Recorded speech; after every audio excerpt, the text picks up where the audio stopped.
Okay, everyone, good morning. Thanks for waiting around. We had a fire alarm test in the building and we thought it made sense just to get that out of the way before we started the meeting rather than being interrupted. Start with apologies. I do have apologies from Roger Ridley, but Tony Beekman is online as substitute. Are there other apologies? Thank you, Chair. We have apologies from Councillor Flynn, and we have apologies from Andrew Murray. Andrew Murray is being substituted by Karen Adamson. Okay, thank you. So we are quote. Can we move on then to declarations of interest? Does anyone have anything to declare? Nope, not seeing anything. So we'll move to the minute of our last meeting, which was 30th of January. I'll run through it first for accuracy. Anything on page 4 of the pack? 5, 6, 7, 8, 9, and 10. There are no outstanding actions on the action log. So does anyone have any matters arising that they want to raise from the last minute that won't come up elsewhere on today's agenda? Nope, not seeing any hands, real or virtual. Can we move on then to item 5, which is the Chief Officer's report? Gail. Thank you. Good morning. So this is the usual Chief Officer's report with highlights of current developments locally, regionally and nationally. There's also a couple of recommendations that I'll come back to, but I'm just going to highlight a couple of things that are in the report in front of you today. So there's been quite a lot of visible leadership activity ongoing as set out in the report, and I was really privileged to go and visit the Promise implementation team last month, and also I visited a Ward A21 in Forth Valley Royal Hospital last week as part of a patient safety conversation visit, which was really good to speak to the staff there and hear about all the good work that they're doing. The ADP executive, the chair term is 2 years, so currently it's Sarah who's the chair, and that's term is coming to an end. So there's a recommendation that Martin Tom, who's currently the vice chair, becomes chair for the next 2 years. So IJB's been asked to agree that today. It was World Social Work Day last week on the 17th of March, and there's a wide programme activity organised to recognise and celebrate the contribution of Falkirk social work workforce across adults, children's, families and justice services. We also saw a video from our Chief Social Work Officer, Sarah Lacey, celebrating the work of social work and the importance of social work. The same day marked the launch of the new National Social Work Agency for Scotland, which is supporting alignment between national leadership and local practice. Housing with Care, there's an update in the report around the progress in implementing the Housing with Care decision. So at the end of February, clients receiving care at Tiggotts Haugh Court transferred to alternative arrangements in line with the self-directed support options. So 11 clients have moved to a new care provider, and 6 have moved to an interim arrangement while their preferred care arrangements is being put in place. So as a result, the Housing with Care service at that unit ceased operating at that time. So since the move to the new arrangements, the social work team have continued to monitor clients and provide support where required. There have been a couple of concerns noted, and in response to these concerns, as of the 11th of March, an increased presence from care at home staff have been put in place on site, along with the MEX staff to provide enhanced quality assurance and monitoring. There's an update in the report as well about our strategic plan update and strategic planning group refresh. So colleagues will recall that IJB agreed last year to, in line with the requirements, to develop a new strategic plan. So in developing the new strategic plan, it's intended to move from a 3-year strategic planning cycle to a twin track approach. So that would involve a 10-year strategic planning framework with clear 3-year milestone reviews, and that would also allow for more frequent reviews if that was seen appropriately. So this will support a longer-term preventative and transformational focus while retaining regular opportunities to review progress and refine priorities. And it's in recognition that actually our plans will be very much longer-term in terms of our broader ambitions. Alongside that, there's been work ongoing with the strategic planning group to make sure that it continues to fulfil its statutory role under the Public Bodies Joint Working Scotland Act, but also to think about how we can strengthen its remit to support delivery and governance with acting as a clearer conduit between delivery planning and the IJB.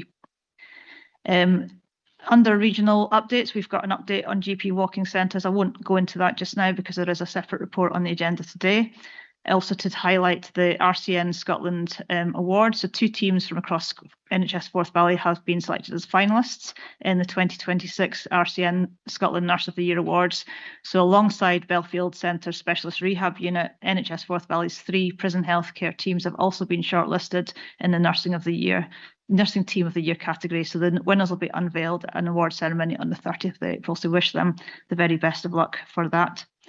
In terms of national updates, the Scottish Statutory Instrument was laid before Parliament in December, and it's now passed and it'll come into effect in September 2026. And this will extend voting rights to IJB lived experience representatives. So we do have a number of IJB development sessions.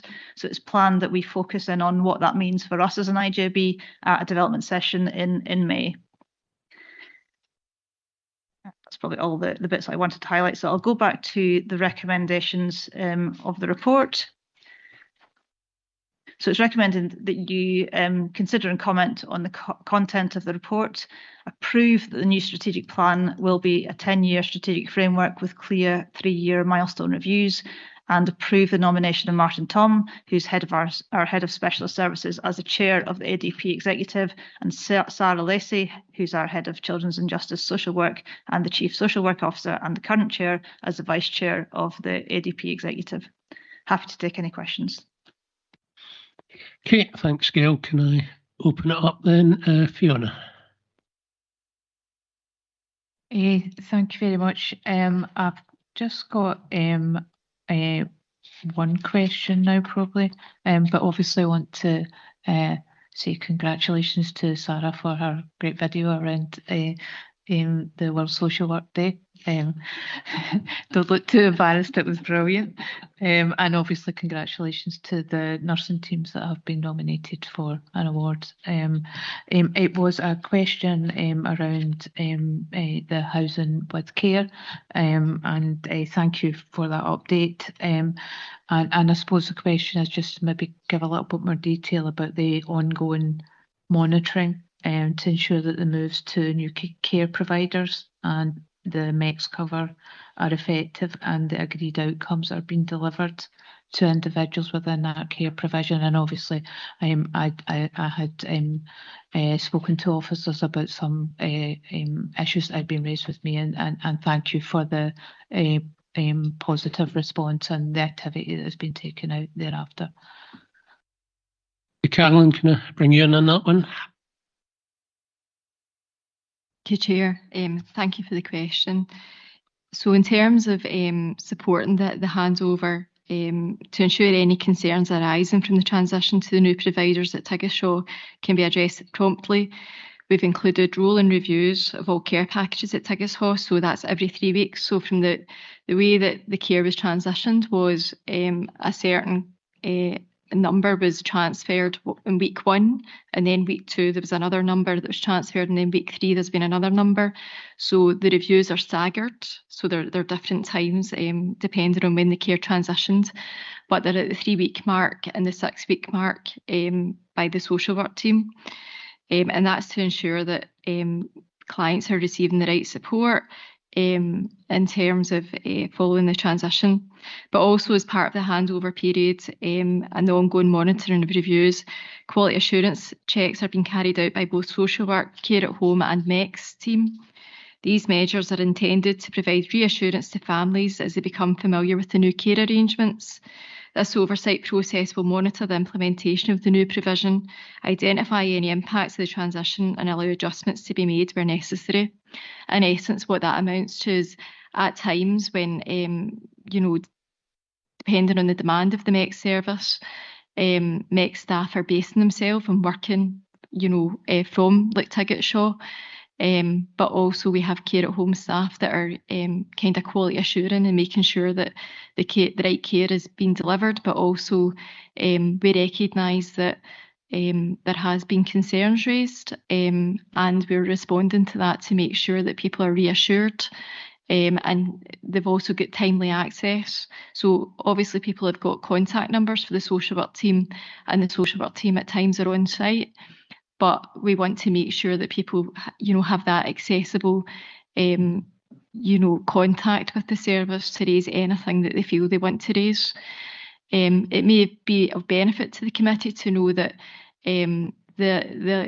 from the 11 people that transferred to new providers, we've reviewed all their care packages, and no significant issues have been raised, and we've actually had positive feedback around the new care arrangements. Thank you, Chair. Okay, thank you. There's a few hands up, so I'll take David and then Tony. Yes. Yep. Thank you, Chair. Thank you for the report, Gail. It's really quite thorough. Can I draw your attention to page 22 and the 5th bullet point in that? I just didn't quite understand what the last sentence of that section meant. There continues to be a lack of transparency and detail in public reporting and savings performance. What did that actually mean? Thank you.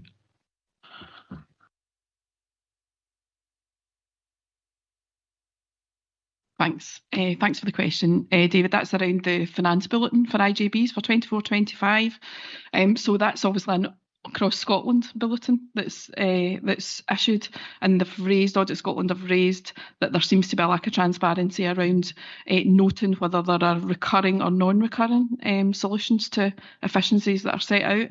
So that's something that I'm taking on board. We have savings schedules in each budget monitoring report, and hopefully that's fairly transparent for everybody in the IJB. I'm looking at making sure that that's even more transparent moving forward, and that's given a challenge to me as well. So I need to make sure that we're giving you the implications, whether they're recurring or non-recurring, and what that might mean.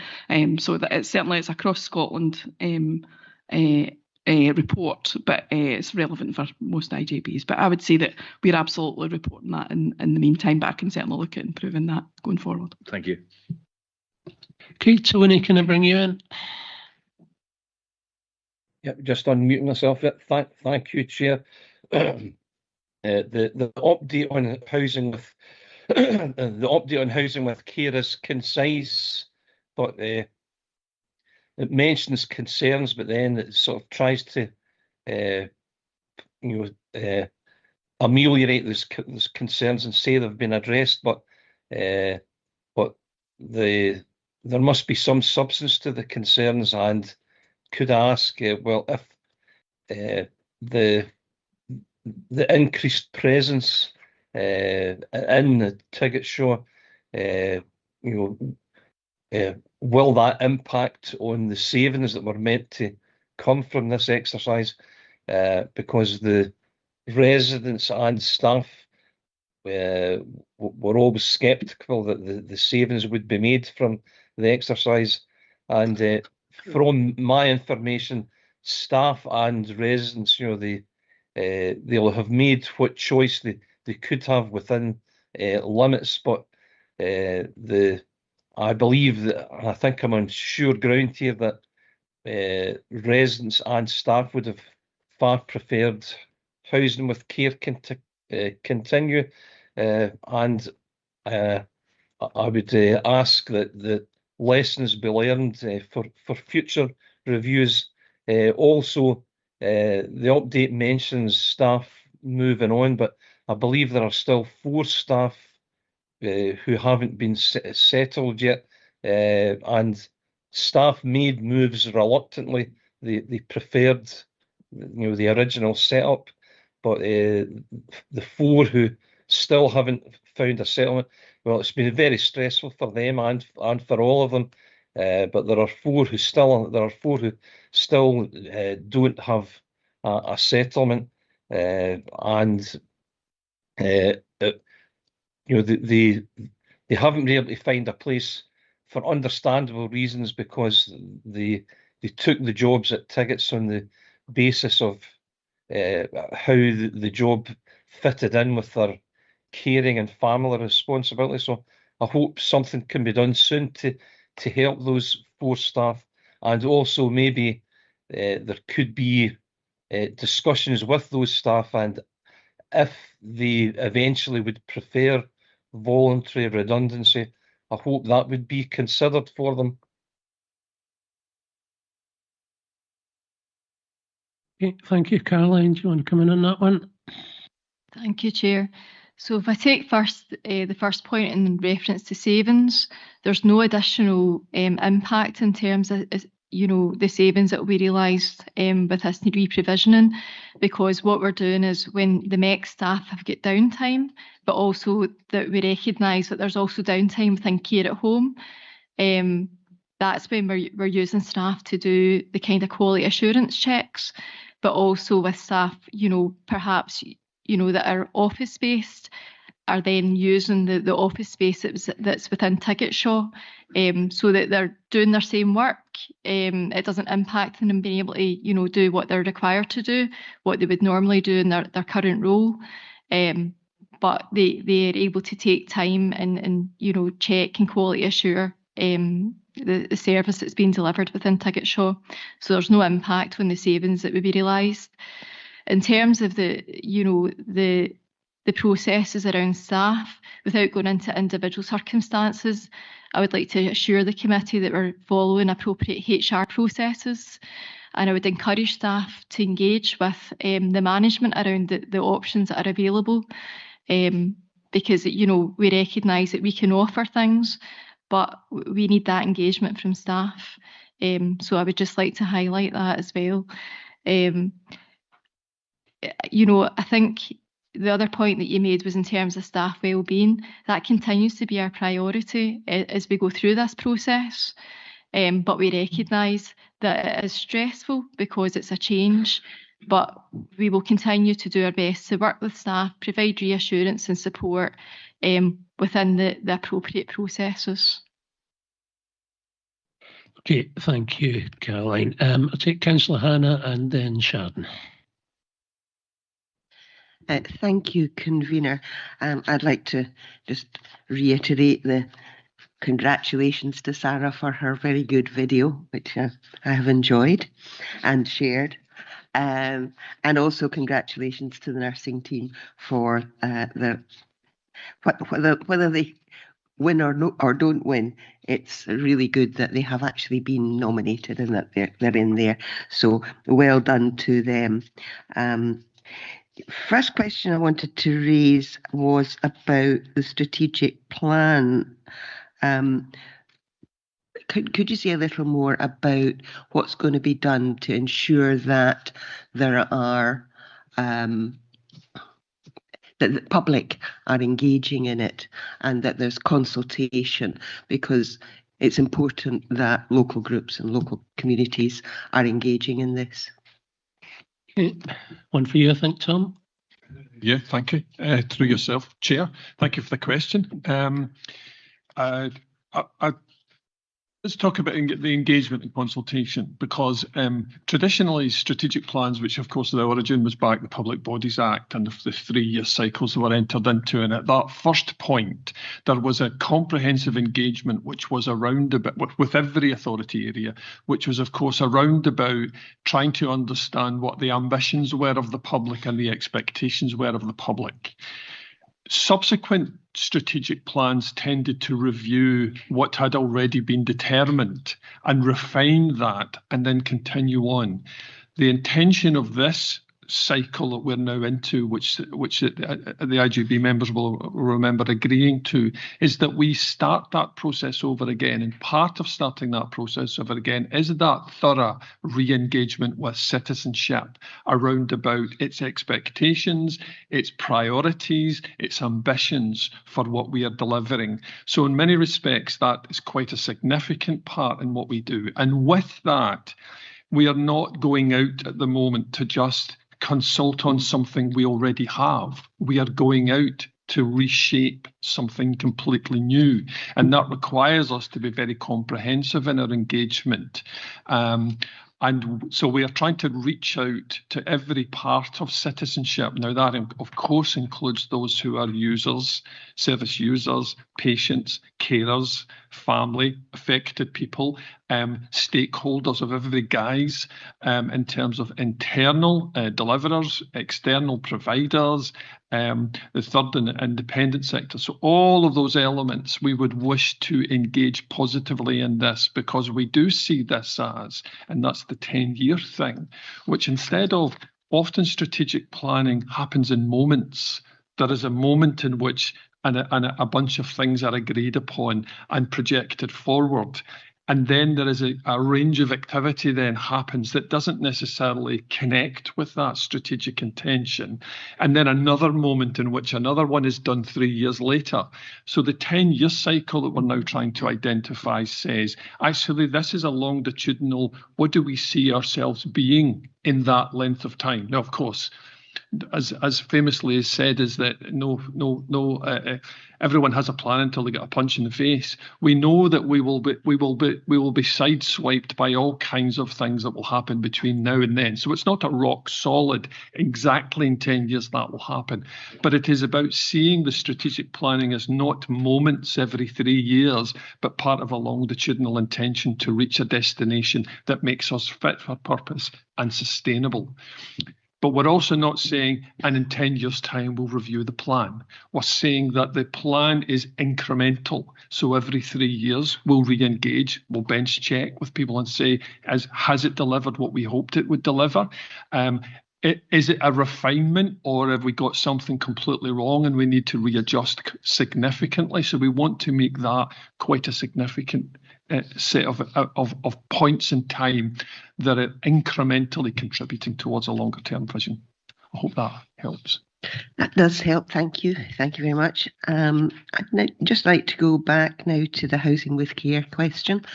I think, like Councillor Colley, I've had questions raised, and I have had meetings with officers which has covered a large number of the questions that have been raised, but I think that there are some that do need to be highlighted here. So thank you for the help that I've had in dealing with it. And I think other members of the IJB will probably be aware that there has been media coverage, there's been social media coverage, and so on. So I think the first question I would like to ask is, of the concerns that have been raised about the delivery of care, the report says that several were found to be unsubstantiated. Clearly that means that some were substantiated. I wonder if you could say a little more about the nature of the concerns and what's being done about them.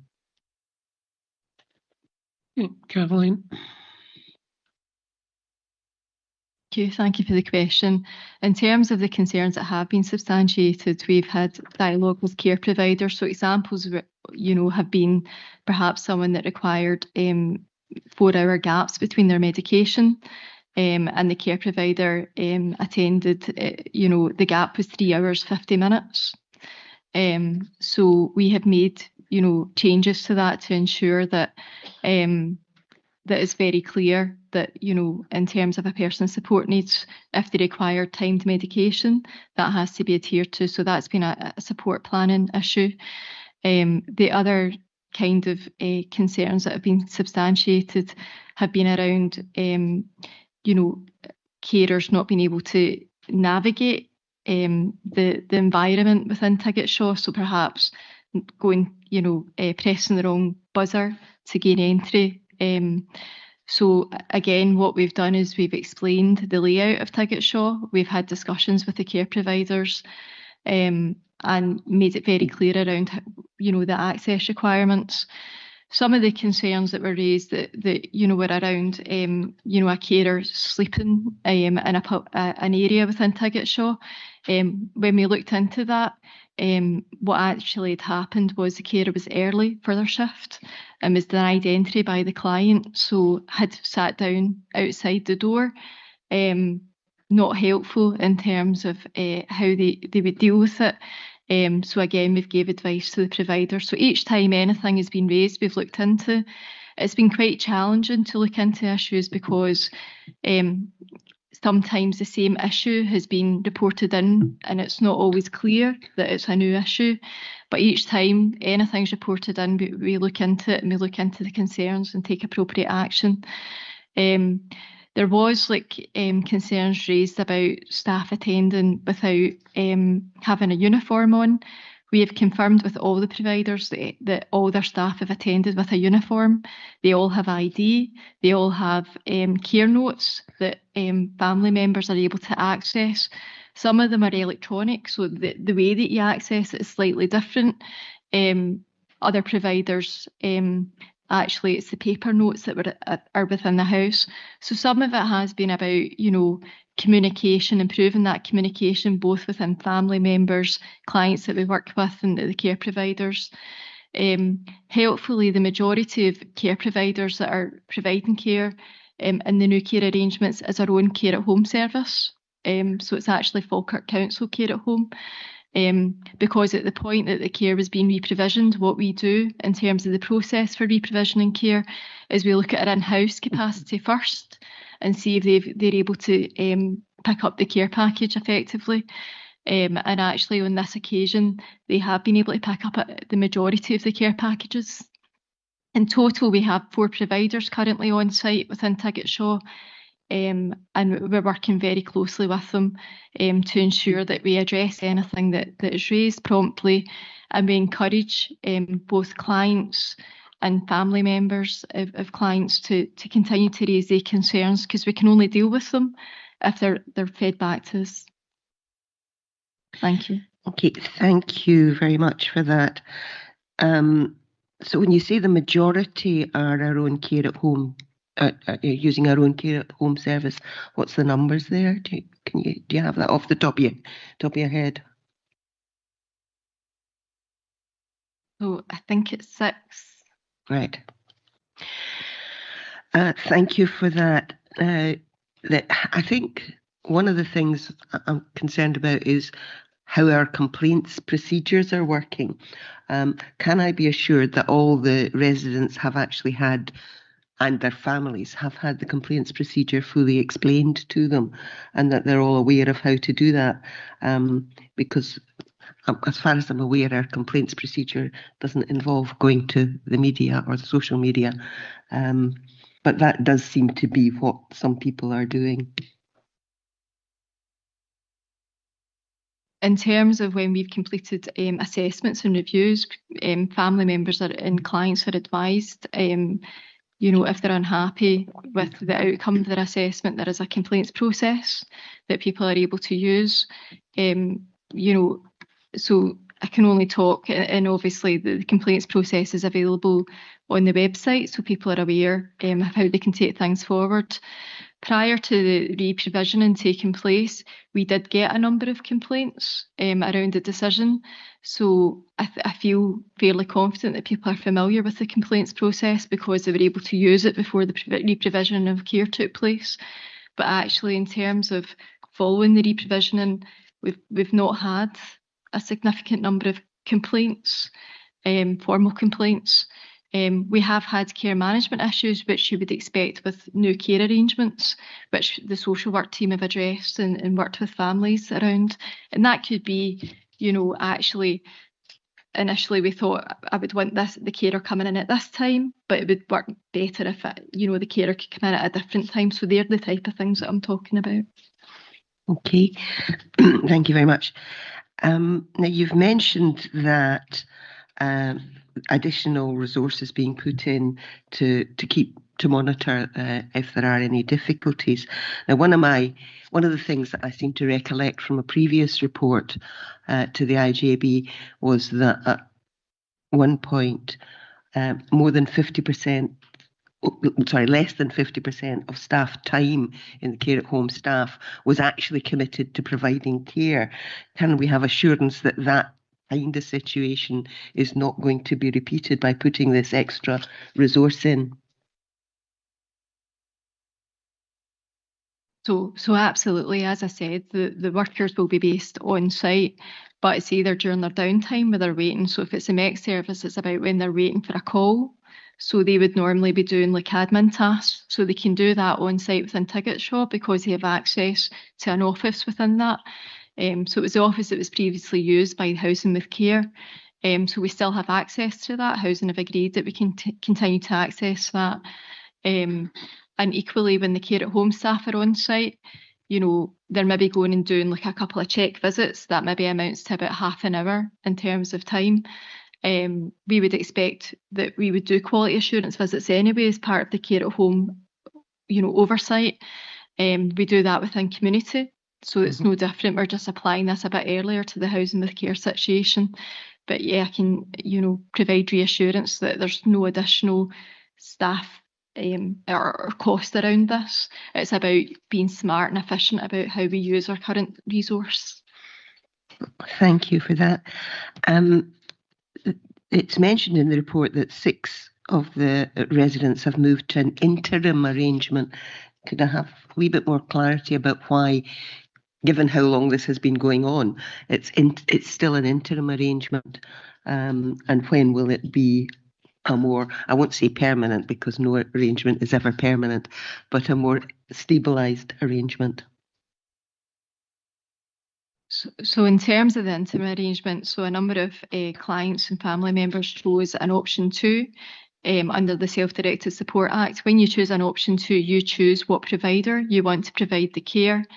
At that point, that the provider, so it just happens that the 6 individuals have chosen the same provider. The provider wasn't in a position to take on the care packages at that point in time. Just like any you know, social work situation, we would offer an option 3 pending the option 2. So option 3 is where we arrange the care arrangements. We would put that in as an interim arrangement pending the preferred provider being able to pick up the care package. What's happened is clients and their families have chosen to make their own arrangements. We continue to monitor that and remind clients that if support is required at any point, we can put in, we can provide the care under an option 3, but they've chosen to continue to provide their own interim arrangements, their own situations. We expect that the new provider will be able to take on the option 2 arrangements towards the end of March. Thank you very much.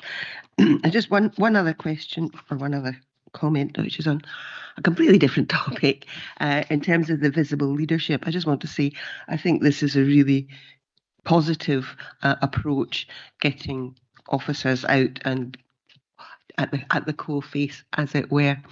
And I just wanted to comment, the Falkirk Foundation also did a presentation at the Community Planning Partnership, and the work that they're doing is very, very impressive. And it's just a question, no answer needed, but would it be possible to get that for the IJB, a presentation from them about their report, because it was a really impressive piece of work that they're doing, and I'd like to see that. That's not to say that the other things that the leaders have been going round are not impressive. They are, obviously, but that one I particularly was aware of, having seen. Okay, yeah, we'll look into that for a future meeting. Thank you. Sharon, thanks for your patience. Bring you in now. Thank you, Chair. I would like to comment on the national update on early prisoner releases. So the early prisoner releases, we've had quite a few issues with the carers where they have not been involved in the process. There are some family members and carers who would like to be involved in the process but haven't been. And going forward, when these changes, will the carers be involved, and what support is going to be available to carers when people are released early in the community? Because when they do at the moment, it's quite a big challenge for the carers who are not part of the whole release system. Thank you. Sarah, can I bring you in on that one? Yes, thank you, Sharon. So this issue has been raised with me in recent weeks, and we have, as a service, in terms of the Justice Service, given a commitment to understand the issues better from a carer's perspective. So that we want to directly be able to hear particularly what those individual issues are, understand what we can do together to provide better support. So we have made that commitment. We now have a new senior leader of the Justice Service who's going to be very happy to take that work forward. So that will be done jointly with representation from the Carer Centre, if that is the best way forward as the Carer Centre wanting to take that as a kind of group piece of work forward. We'll do that. Thank you. Okay, thank you. Are there any other questions or comments anyone has? No. Okay, can we move then to the recommendations? So we have considered and commented on the report. Can we approve that the new strategic plan is a 10-year framework with clear 3-year milestone reviews?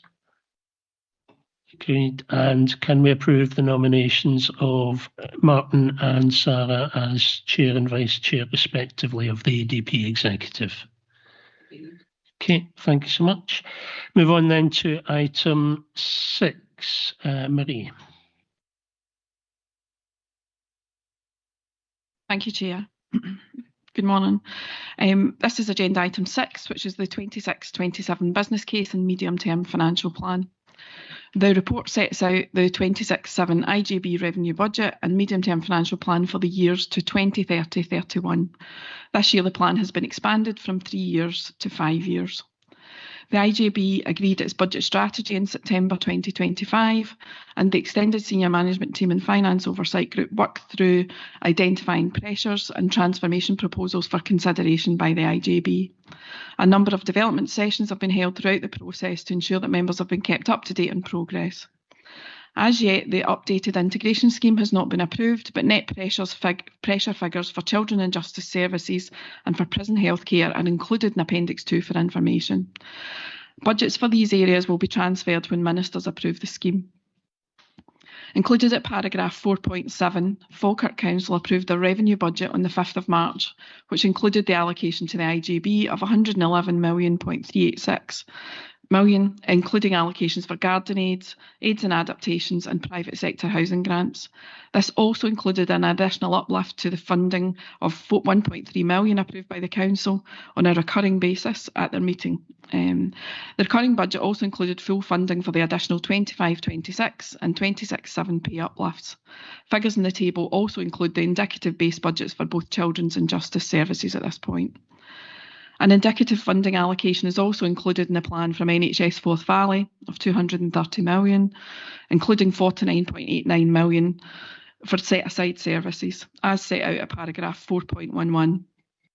The indicative allocation includes assumed funding of 3.75% for Agenda for Change at this stage, and an additional uplift of 2% on non-recurring non-pay budgets passed through from Scottish Government, and will be formalised when the NHS financial plan is presented to their board on the 31st of March.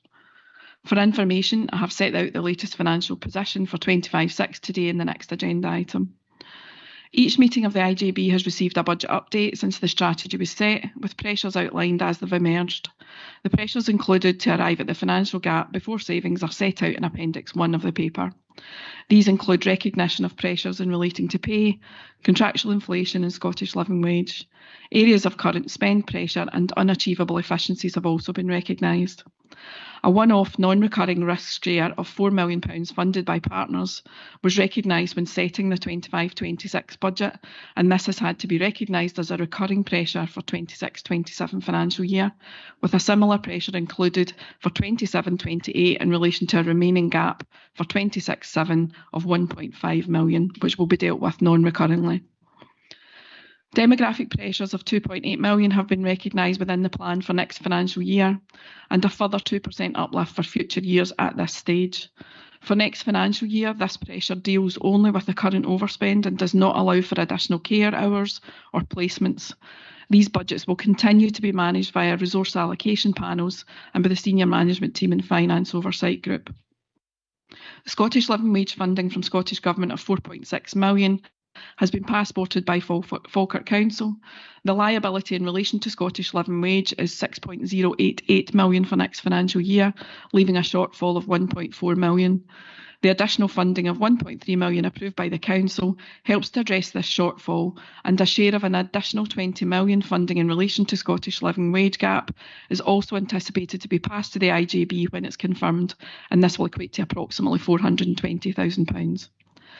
Appendix 1 gives details of the proposed additional efficiencies for this updated medium-term financial plan, which includes the uplifted charging endorsed by the IJB in January, which has now been approved by the Council. Further efficiencies are set out in the report from 4.23 through to 4.26 and are also included in Appendix 1, including prescribing proportionate care, a review of the interim care service, additional vacancy management targets, continuing review work and long-term care budget adjustments, and total an additional 10.060 million over the 5-year period. Added to previously agreed efficiencies, this gives a programme of 21 million to be delivered over the next 5 years. Assuming these efficiencies are approved today, this would still leave a budget gap of 14 million over the medium term, and officers will continue to consider options to close this longer term gap. This is a challenging programme, and full and transparent delivery reporting will continue during next financial year. Following our lessons learned exercise around previous consultation and engagement, the consultation for this year's charging proposals involved letters to all service users who may be affected, plus engagement sessions across Falkirk, and analysis is included at section 6.5 to 6.8, with findings included in EPIA assessments attached at Appendix 8. Set-aside budgets continue to overspend but are managed by NHS Forth Valley and will continue to be moving forward, and that is the assumption in the paper.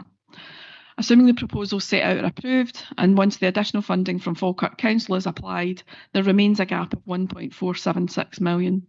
It is proposed that this is funded non-recurringly from the projected underspend on NHS services within the partnership at the financial year end, and will be highlighted in the financial outturn report, which will come to the IJB in June. Our partnership funds programme for 26/7 is set out in Appendix 5. The IJB approved the third involuntary sector payment to the January IJB, and the appendix now includes details of internal posts and projects which continue to be funded from this area, with a final total of 3.864 million. Some one-off reserves will still be required next financial year, but for the final time. The Accounts Commission Financial Bulletin for IJBs for 24/25 has recently been published and has been circulated to members. It sets out the challenging financial position for IJBs, indicating a 25/26 funding gap of almost 450 million across Scotland to be addressed, with falling reserve levels, with almost half of IJBs with no contingency reserves remaining, with overspends continuing to be addressed via non-recurring funds. Some sensitivity analysis is included at Appendix 4, showing the risks of increased costs in relation to a number of areas, including pay, demand, prescribing and national contracts. Risks are set out in Section 5. These have been highlighted throughout the process, and financial sustainability remains at the highest level in our strategic risk register. I wanted to highlight a few in particular. Demand remains a significant risk, with mitigating actions including resource allocation panels, continued review work and our continued work around discharge to assess. The Shifting the Balance of Care project continuation is the subject of a paper to NHS Forth Valley Board on the 31st of March and is also on today's agenda. If this is not approved, we would require to manage packages back down further during 26/7, causing a risk to performance and outcomes for patients. The availability of additional slippage funds this year has allowed facilitation of additional discharges, but this funding was non-recurring and in place for 1 year only, requiring packages to be managed back down at the end of that period during next year. This again causing risks for performance and outcomes during next financial year. I also want to highlight a number of outstanding job evaluations for social care posts. The outcomes of all of these evaluations are still unknown and may cause additional pressures, including the effect of any potential backdating. Although I'm presenting a balanced budget for next financial year today, based on the use of some non-recurring funds, the position remains challenging. Delivery of our transformation programme and continued spending controls are key to financial balance for next year, and we will require to bring forward further proposals for the longer term gap. Key service redesign is progressing, but clearly we will need further change over the medium term. It will be key that we link our medium-term financial plan to our updated strategic plan to ensure any plans are affordable moving forward. Communications and engagement with staff and stakeholders will continue to ensure transparency of the position, with regular updates to IJB through papers to the board, development sessions and sessions with all elected members. They will also continue. The recommendations are set out at section 2, and I'm happy to take any questions, Chair. Thank you. Thanks, Marie. Yeah, it's a difficult position. I note the use of the word challenging several times in your presentation, which is certainly true, but we are able to present a balanced budget with the use of reserves. So I think we're not in the worst position, but it's certainly not a good position to be in. And the fact that the financial risk remains at the highest level probably says it all right now. Going to open it up then to questions, comments from members. Councillor Hannah first. Thank you, Convener, and thank you, Marie, for your presentation and for the report.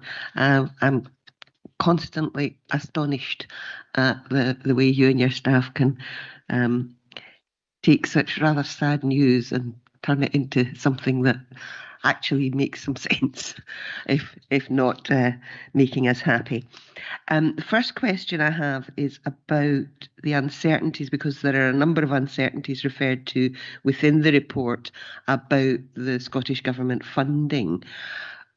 Does this mean that we are going to have to be agreeing a budget on a lot of assumptions that will not be confirmed until considerably later on?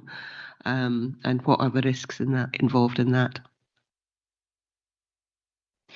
So obviously for next year, the Scottish Government allocation has come through Falkirk Council with that additional 1.3 million. So we know that is the allocation for next year, and there is also that commitment around passing over our share of that additional 20 million for Scottish Living Wage. So that's assumed in the paper for next financial year, and that's absolutely fine. At the moment, the NHS budget is not approved yet, so that's coming to the board on the 31st of March. So the assumptions that I'm included in the paper in the moment are the same assumptions that are being made by the Chief Finance Officer of the NHS Forth Valley. So although there's never no risk for next financial years, I'm assuming that those assumptions are fairly reasonable at this point. For future years, that it's different. Obviously, I'm making assumptions for future years around a similar level of funding as has happened in previous years from Scottish Government. There are only 1 year budgets being set by Scottish Government. The Council has only been able to confirm 1 year's funding for us for next year, and the same will happen for NHS Forth Valley. So yes, there's always a risk around those assumptions for funding. We know that funding is a national issue, and until those are confirmed, again, this is only an estimate until those are confirmed. It would be great if we could have a 5-year funding settlement from Scottish Government in other areas, but we have to work with what we'll have at the moment. So the assumptions that I'm making, I think, are prudent around funding. I'm not assuming anything additional at this point in time. It's just in the same way as previous year's funding. So there's never no risk, unfortunately, around that, because we know that nationally there is a risk around funding and for social care and for health. I know that probably doesn't answer your question fully, but it's what I know at the moment. No, I think that's a fairly reasonable response. Thank you for that. I'd like to maybe just ask a bit more about the social care charging. That has now been agreed by Falkirk Council. Have letters yet gone out informing people of the change in their charges, and have we had any response back on that? Nobody likes an increase in charges, obviously. They are in the process of being prepared at the moment, and they will be going out very shortly, in line with the next billing period. So I can expect my next surgeries to be busy. I don't know the date exactly. I know they're being prepared, but I will certainly let you know when they're going out. I'll let members be aware so that they can be prepared. Yeah. You mentioned the job evaluations. Do we have any timescale in terms of when we will be certain about the job evaluations and how much additional financial pressure that may create. Clearly, we are all in favour of people getting a fair wage for the fair job. So they are continuing at the moment. Some have gone through the process, some are continuing to go through the process. The implications aren't yet known around the financials around that, but we'll certainly keep members posted once we're absolutely aware of that. But they are ongoing at the moment, and I couldn't really comment today about what the outcomes are going to be, obviously, or what those final financial implications are going to be. But as we bring forward the budget monitoring reports for next year, I'll provide updates as and when they become available. Okay, thank you. Thank you, convener. Okay, can I take David and then Sharon?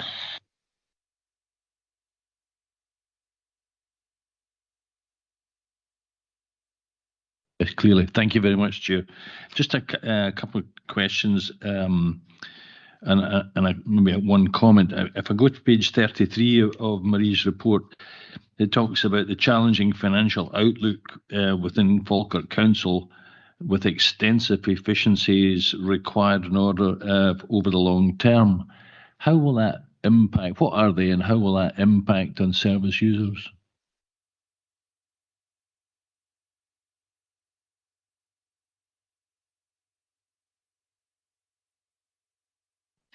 So obviously that part, I think, is it 4.36 you're talking about, David, where it's talking about the Falkirk Council budget. So the council have approved their budget on the 5th of March, agreeing next year's financial plan, but they still have a significant gap as well to bring forward.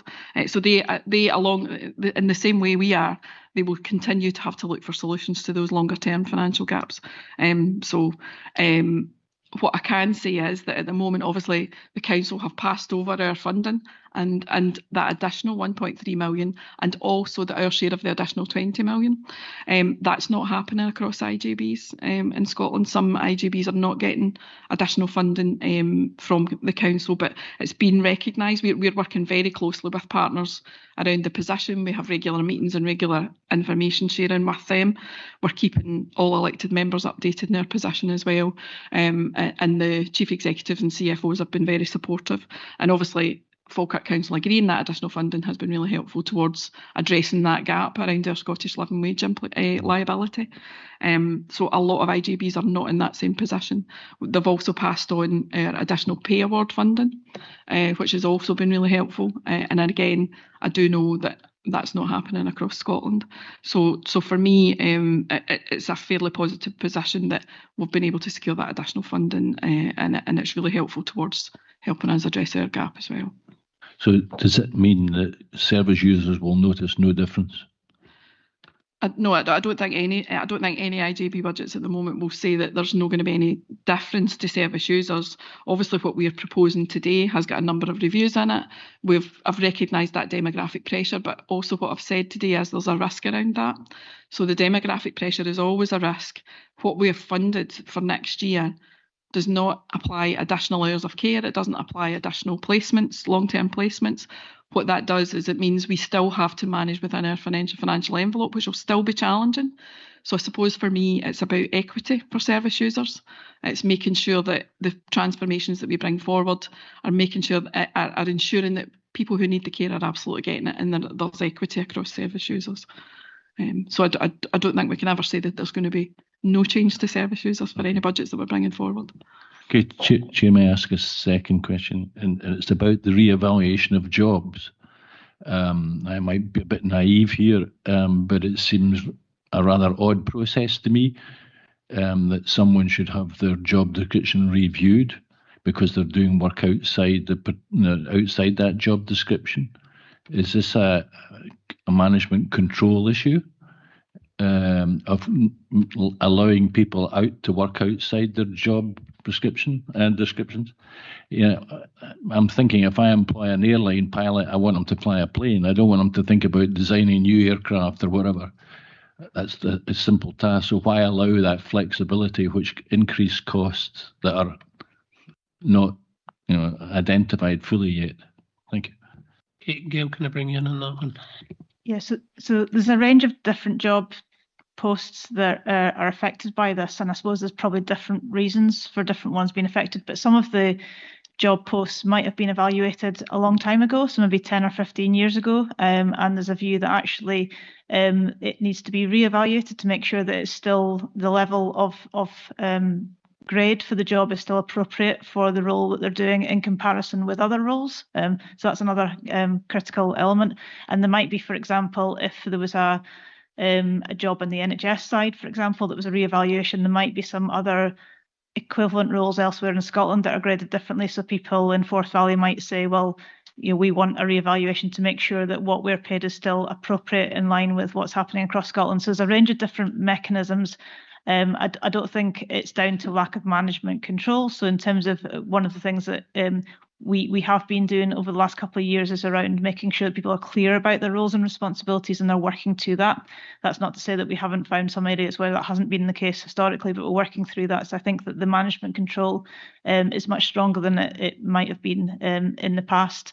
But the reasons for the request for the evaluation isn't so much management control, but it's around a number of different factors in terms of the length of time since a job was last evaluated, and or comparison with other comparable jobs, either within the local authority or within the NHS and other areas. Okay, thank you very much. It just seemed that the workforce were able to improve their remuneration over time by seeking revaluation. So thank you for the explanation behind that.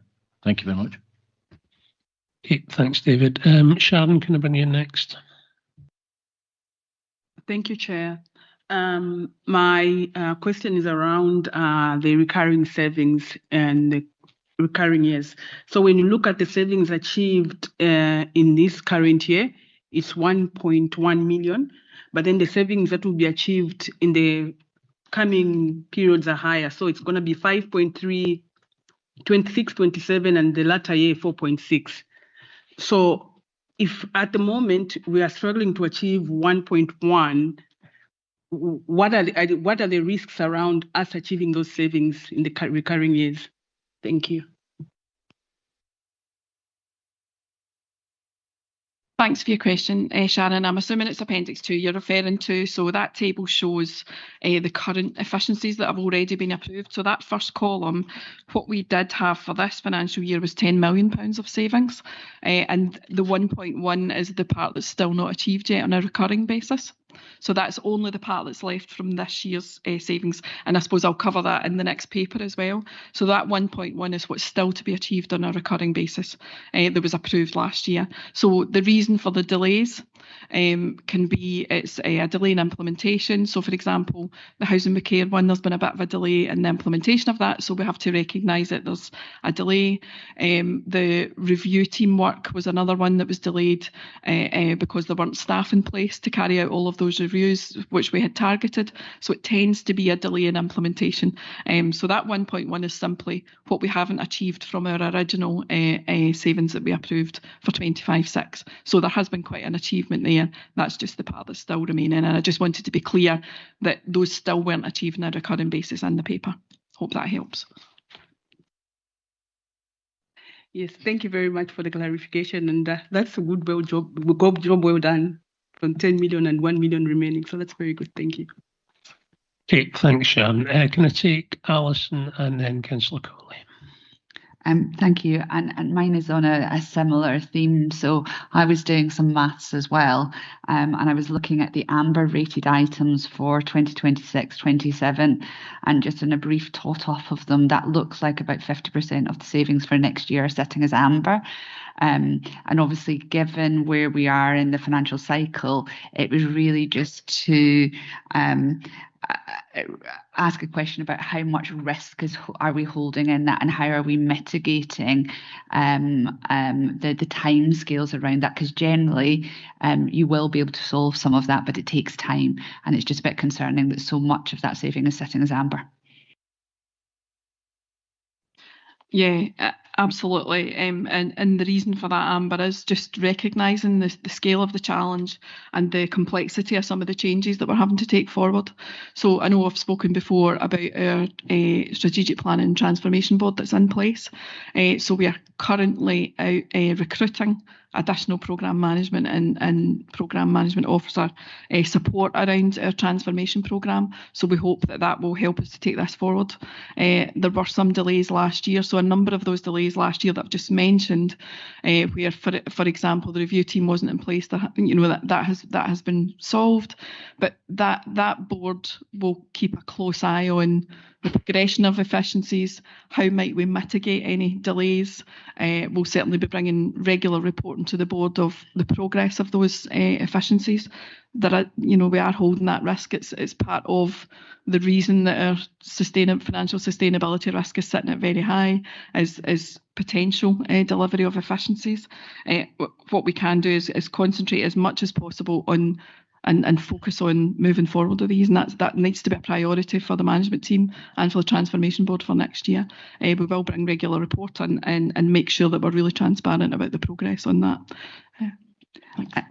Thank you. I think what would be really helpful is almost to try and assess some of that and put some weighting in on how much of that and what does that look like, so that we've got a better idea of what that financial risk is. The second question I've got is also about financial risk, but it's maybe a little bit more offside. I have been, I suspect like many of us, watching the news with concern, and we're already starting to see the financial impacts of some of the geopolitical risks occurring, with expectations that inflation is going to increase, but also with the challenges in the Straits of Hormuz. We know that there's challenges in oil. Oil goes into pharmaceuticals, and given some of the savings we've got and the proportion of our budget in pharmaceuticals, is that geopolitical risk going to cause us any more problems? And do we have any mitigations, or is there anything more we need to do at this stage?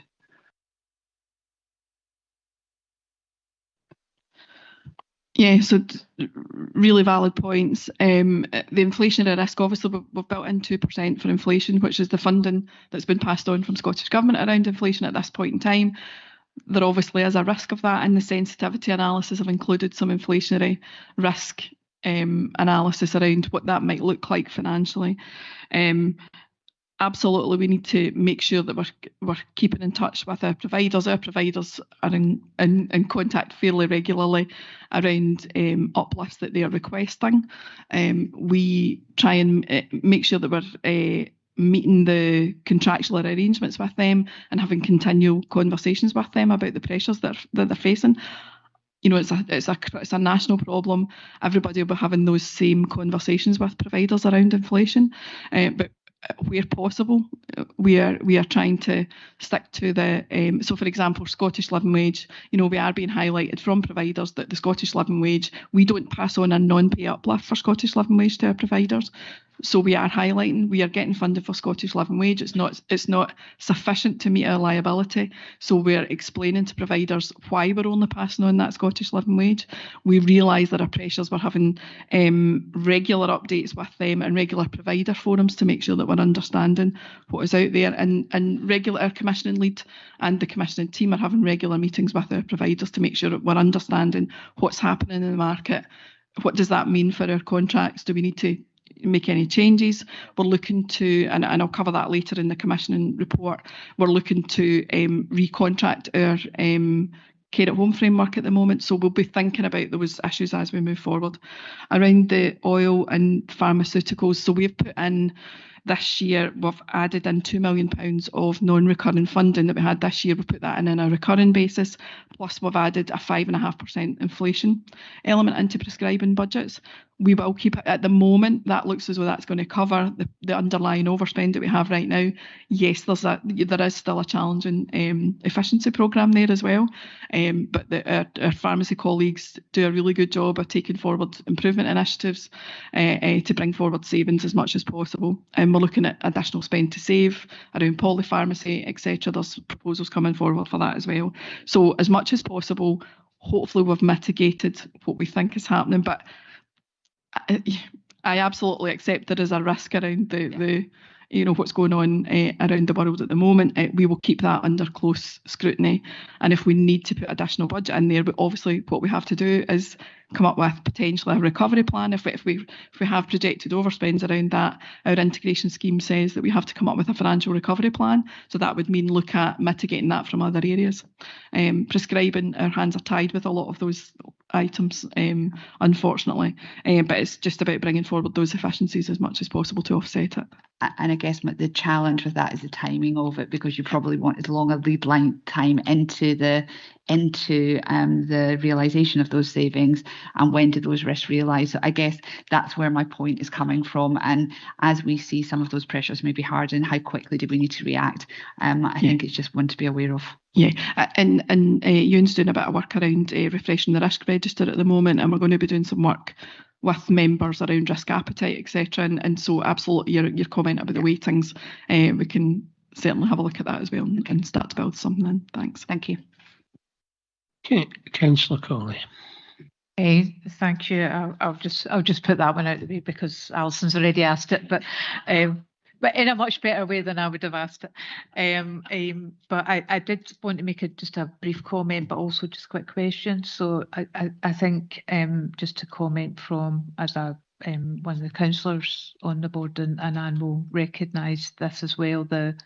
I guess the commitment from the council towards the IJB, and I think that's been really important. And I think we have seen that mirrored from the NHS, and I think those relationships have been absolutely critical, and I think probably to recognise the work of Marie and Gail and others in developing and building those relationships and making them as strong as possible, so that we can have those, I guess, really grown up conversations about the challenges that we're all facing. Because yes, the council does face considerable pressures, but I think recognising how important the work of the partnership and the services that are provided are to everyone. But I think I just wanted to make that comment, and just to recognise the really important work that's been going on with officers across all the partners and in the Health and Social Care Partnership. I had a quick question around the agenda for change, and I feel like I should know this, but I can't actually remember. It's about the outstanding evaluation for Band 5 nursing posts on page 37. And I just wondered if someone might be able to say something about that, just to help me understand it a bit better. Okay, Nicola, can I bring you in on this one? Yep. So as part of a previous pay deal award, there was an opportunity attached to that for Band 5 registered nurses to put forward a request for their roles to be evaluated. And that's separate from the already job evaluation process that Gail's already mentioned. So as part of that, there's no closing date just now, but as part of that, all Band 5s across the organisation are able to answer certain questions and put forward evidence that that evidences, I suppose, that they are working at a higher level than what a basic Band 5 nurse would. It takes into account experience that they've gained over the years of being qualified. It takes into account any additional training that they've undertaken as well. And then that goes to a panel, and the panel can then agree whether they should remain at a Band 5 level or whether they should be uplifted to a Band 6. So at the moment, I think there's been several hundred applications that's been made so far. And I think at the last check, there was over 100 that had been uplifted to a Band 6 level. There's still a big queue of people that are waiting on their application being heard. And there's a number of staff that are indicating that they will put forward applications as well. So it will be a time-bound process, but we don't know when the end date for that will be. So it'll be the Scottish Government that will set out when the end date for that will be.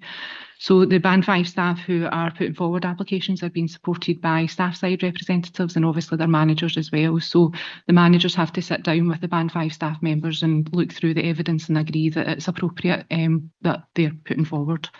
So this, I suppose, is one step in terms of looking at the agenda for change bandings and are they appropriate moving forward. And I think the Scottish Government will review the output of that once the process has been completed. So as I say, we don't know when the process will be completed, but there is a significant amount of activity going through that. Thanks, Nicola. Marie, did you want to come in on this one?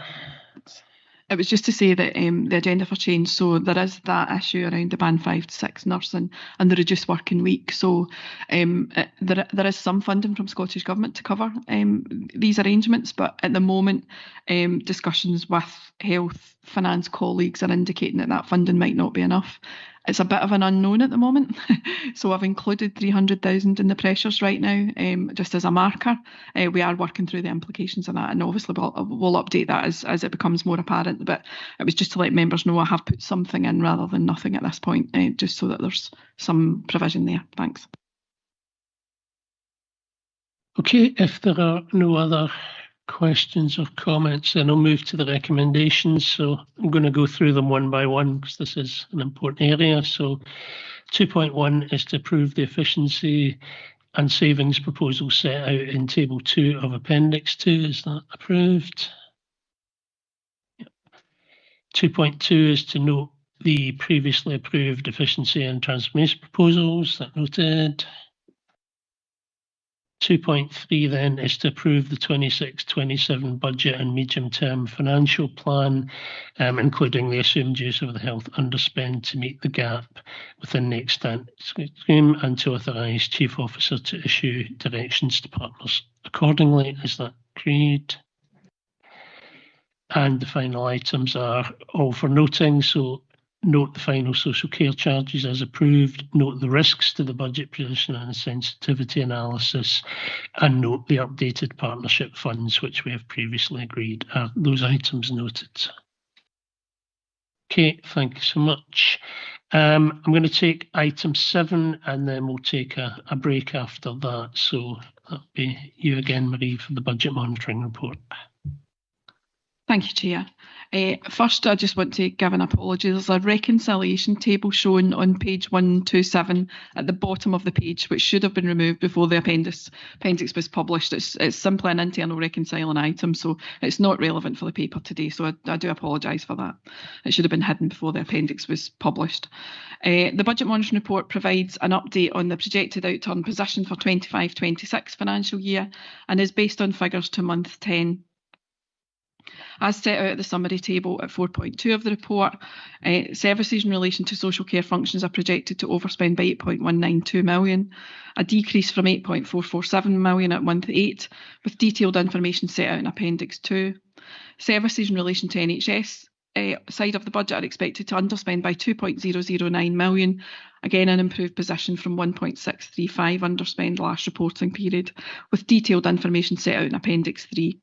The net projected overspend for integrated budgets is 6.183 million. Risk shares totalling 4.573 million are currently recognised and agreed by partners. These, along with an expected use of contingency reserves of 1.6 at this stage, will address the overspend position at the year end.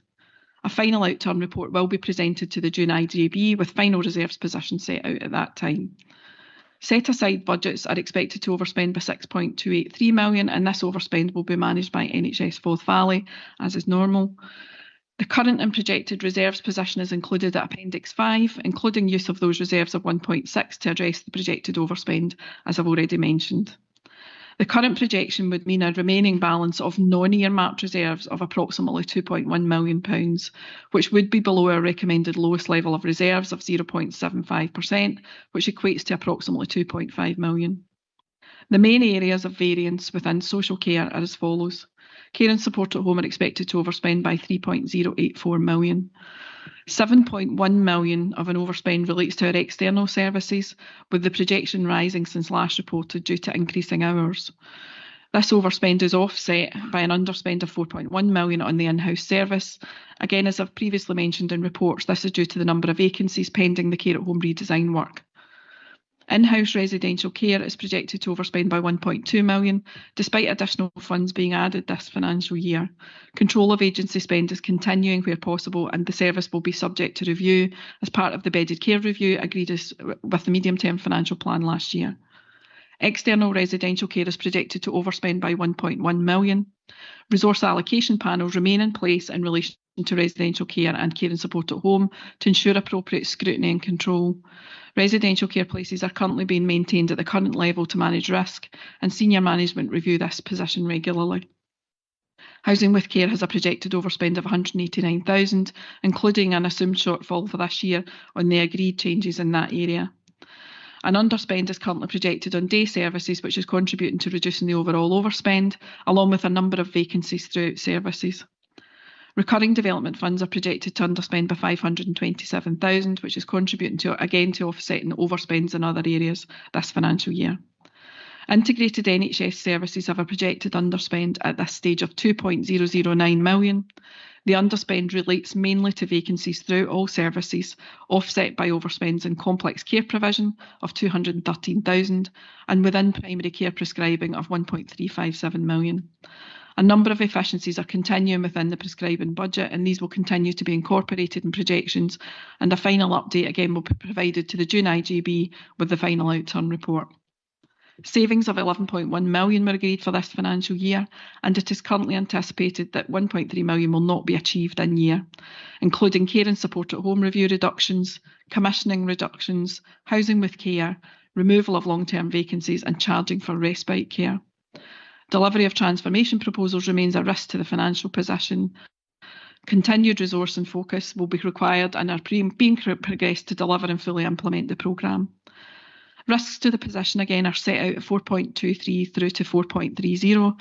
As previously mentioned, delivery of the efficiency programme is a risk to the position.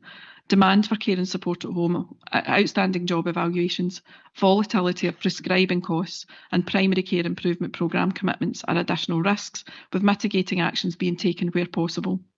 The expected use of contingency reserves will reduce our ability to maintain our agreed level in line with our reserves policy and to pump prime any future spend to save initiatives. In summary, the projected overspend of 6.2 million on integrated services is currently manageable within reserves and partner risk share provisions. However, the use of one-off funds to manage the continuing overspend position is not sustainable. A significant amount of IGBs are in a similar position, with many in a position of holding no contingency reserves at this stage. Members are asked to note the current projected position for integrated budgets and set aside services, and also note the non-recurring reserves position at Appendix 5, and also authorise the Chief Officer to issue revised directions in line with the report. Thanks, and I'm happy to take any questions. Thanks, Marie. Again, very challenging position, and it is worrying, I guess, that we're not able to meet our own reserves policy. But as you say, we are one of the few IGBs, I think, that still does have some contingency reserves. So it's not a good position, but we are by no means the worst, and I think that's just where we are right now in terms of the overall position. Okay, I'm going to take Alison and then David.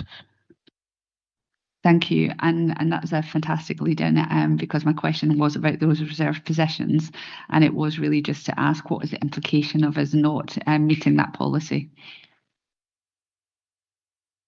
That's an interesting question. We've been having quite a few discussions at our CFO network around that. So a number in the last report, I think there were 14 IGBs to have no contingency reserves left. So obviously the implications of that are that if we overspend, we have no ability to meet that within our own reserves. So the integration scheme says that if we're projecting an overspend at any point, we should be putting in place mitigations for that, bringing forward a financial recovery plan. Now, if that financial recovery plan fails, the risk then falls on the partners.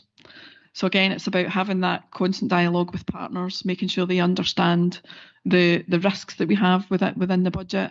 If we are projecting an overspend and we aren't able to meet that within our own reserves, we have to have that financial recovery plan, which needs to be brought to the IGB for approval. There are a number of IGBs bringing forward fairly radical budgets for next year, and fairly difficult decisions having to be made. I would, although we are making difficult decisions here, I would say that, as Gordon mentioned, we are slightly behind the curve. We still do have some contingency reserves. We have that good relationship with partners, and they're recognising risk share for us. So we're in a fortunate position that relationship's working really well, and we hope that will continue, obviously. But certainly that is the risk around having no contingency reserves. It's an interesting question, saying that we have a reserves policy which says this is the minimum amount we would like to hold.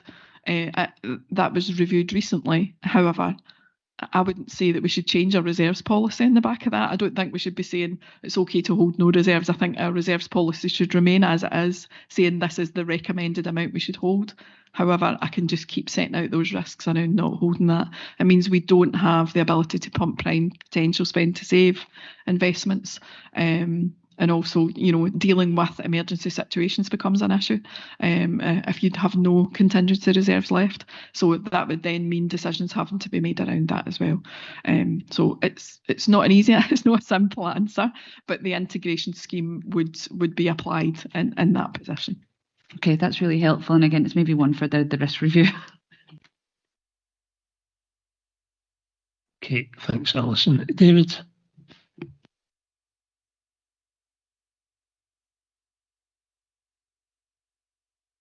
Thank you very much. Thank you, Chair. Just one or two questions. I continue to worry about the overspend from the large hospital services. Is there a need for us to lean in a bit more to support that? I mean, if I look at some of the statistics, there are a large number of readmissions coming into the hospital, which tends to infer that people have been turned around almost hot bunking out and perhaps not being diagnosed properly. And I have examples of that, which I've shared with Gail. I can discuss offline. But if it appears that the demand pressures on the hospital are huge, and it's distinctly different to volume, I think we as a group could continue to influence behaviours and change in terms of demand to keep people out of hospital. But that area, to me, is a major concern. I wonder if we could influence by leaning in a bit more. And if I may ask one other question, is do we fund any out of county or out of health board cases that are likely to come back into Falkirk as a consequence of recent government policy? Okay, Gail, can I bring you in on that? Yeah, so in terms of the set-aside budget, so the services under the set-aside budget are technically delegated to the IJB. In day-to-day operational functionality, they're hosted by the acute hospital, and decisions that are taken by the NHS Forth Valley. So again, what we're seeing in Forth Valley isn't any different to what's happening across the rest of Scotland. So there is significant demand. I think all parts of the system are working really hard to manage that demand. I think that's really important to stress. But the system sometimes isn't able to cope. And in the hospital, we've got Karen Adamson might want to come in to make some comments, but in that acute hospital environment, the ED, when things are really, really busy, when we have additional patients in the hospital, we need to make sure we've got the staff in place to support them.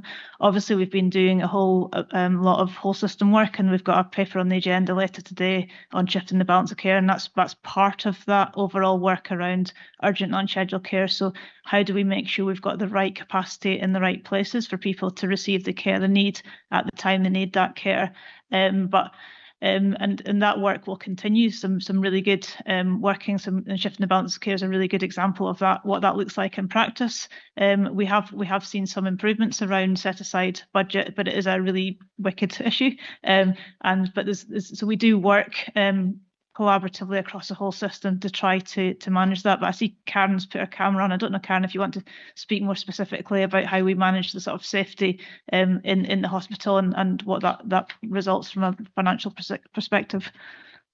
Thanks, Gail. I think, like you say, there's been a huge amount of work recently around shifting that balance of care and lots of collaborative work between ourselves and colleagues in Falkirk and indeed in Stirling and Clacks. And if you look at the work that we did across the month of December, when we used criteria to reside on a daily basis and absolutely sort of shifted that dial in terms of the occupancy. So we know a lot of this is around hospital occupancy and how we can move our patients through the system, so that working across the interface is so important. And what you've alluded to there in terms of encouraging people to not attend hospital if that's not the right place for them. So we absolutely want people to come here if that's the right place for them to be, but equally we want people to be able to access alternative forms of healthcare as well. So that integrated work that we've been doing in recent months is so important, and I'm really grateful to Gail and colleagues for really sort of pushing that agenda forwards. Okay, may I just ask the question? Given the number of admissions that we have in Larbert is significantly higher than the average across Scotland, is that saying that people in Falkirk are sicker? I'm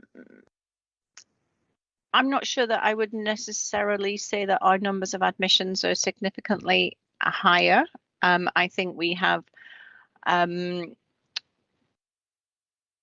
the patients that we see as inpatients now are absolutely different to the patients that I saw, 30 years ago when I first became a doctor. In general, the people that are in hospital these days are multimorbid and more complex and are requiring very different input to in years gone by. Our public health colleagues are doing an awful lot of work around trying to look at that demographics and look at those atlas of variation and trying to define some of the questions that you're answering. So they're asking, so they're probably best placed to answer your questions rather than I. Just one more, if I may, in terms of how do we explain the high level of readmission rates? A number of users have brought that to my attention. Who's brought that up? I'm not sure what data you're referring to. I'm sorry. I'm quoting from figures that colleagues in the room have, but the readmission rates are materially higher at 136.2 per 1,000 against 104 for the whole of Scotland. And I'm getting one or two concerns from service users of readmissions being discharged and not fully diagnosed. So I'm just raising that. Okay, Gail, can I bring you in on this one? Yeah, so again, in Forth Valley, we've done a lot of work looking at the readmissions, and I think it's probably fair to say that in terms of comparisons between one health board and another health board, it's not necessarily apples with apples. There's different health boards have got different ways of measuring that. I think it's really important, and that's one of the indicators. Again, we'll come on to talk about shifting the balance of care shortly, but one of the indicators we were very mindful of in terms of shifting the balance of care is, would that see a greater number of people being readmitted as a result? I think it's really important in terms of what Karen's outlined in terms of the demographics, in terms of the demand that's being seen has changed over time. So we are talking about, we have an older population, we have a population with greater multiple conditions, and all of that sometimes means that people do go back into hospital. I think we need to be clear about the reasons for going back into hospital might not be, there might be an assumption, does that mean that they were discharged before they should have been? But actually we are talking about a cohort of people that have multiple conditions, and some people, an old and frail person, they might be well enough to be at home 1 week, but actually the next week they have something else, and hospital is the appropriate place to be. So it's the work that goes on behind the scenes is around looking at what sits beneath the data, because the data, when you look at it just at a high level, A, it's not necessarily apples with apples, but B, what's the story that sits beneath, and is it a clinical and care governance improvement requirement, or actually is this just normal that human beings get sick? They might be well and then they get sick again, and hospital, when people need to go into hospital, that's the appropriate place for them to be. Okay, thank you very much. I'm sure that we could carry the discussion on offline. Thank you very much. Thanks, David. Councillor Colley. Thank you. Just the one question which is around the control of agency spend. I see in both MECS, in-house residential care and housing with care, the issue of the costs of agency spend is raised, and I just wondered if you could tell a bit more about the management of managing that down. Okay, Marie. So there has been quite a bit of work done since last financial year, and that agency spend is coming down. Where possible, we've brought forward to our senior leadership team proposals to perhaps take on temporary staffing rather than use agency, but as partly recruitment, partly safe staffing levels. So we are still looking at that, and we've put in place as well monitoring arrangements for that. So each time an agency is used for staffing, that has to be recorded. We're actually going to be having a focus at our finance oversight group next week on agency spend and how we might continue to mitigate that further. Obviously within the in-house residential service, that's going to be part of our bedded care review as well, so that will need to be part of the considerations for that review as well. So there is work ongoing. It is coming down. It's not where we would want it to be. We're also looking in the background around commissioning arrangements for that, and making sure that we're looking at where the most expensive spend is and how we might commission that in a better way, and accessing discounts where possible around payments. So we are looking at a number of areas, but there is going to be a focus on that through the finance oversight group shortly, and hopefully that will continue to bring that down. Thanks. Okay, thank you, folks. If there's nothing else, then I'll take us to the recommendations. Sorry. One more point, Marie, here you go. I just realised we hadn't answered your question about out of area placements, so it was just to say we do have them. So we have a number of packages that are out with area, but there is one of our leads is working on an ordinary residence policy at the moment around how we deal with those and how long we would pay for those and when they would transfer. So obviously, if we're paying for placements out with the area, it could work the other way as well. So it may be that others would come to us and say, well, actually, the ordinary residence is Falkirk, so you're due to pay that. So we are working through a policy on that right now, and we can certainly bring back some information around that through the finance reports as it progresses.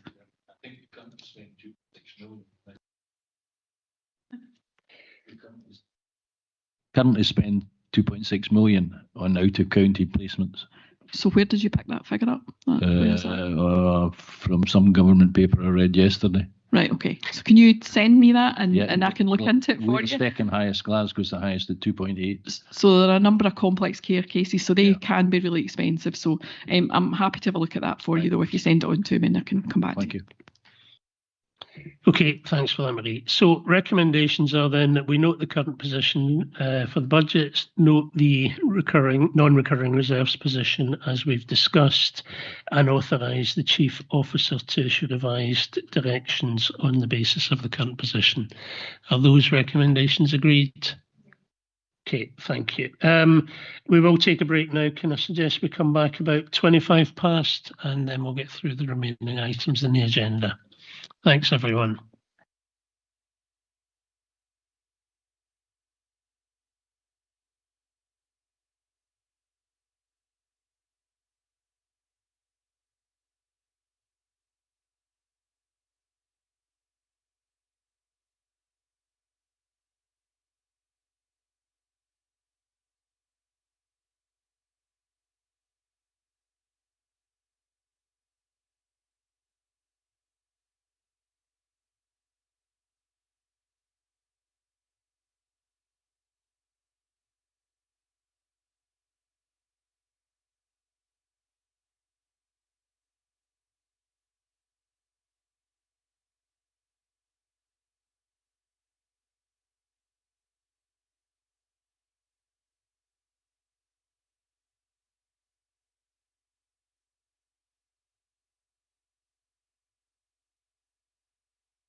Okay, thanks everyone. If we can get started again, we do still have a few items to get through on the agenda.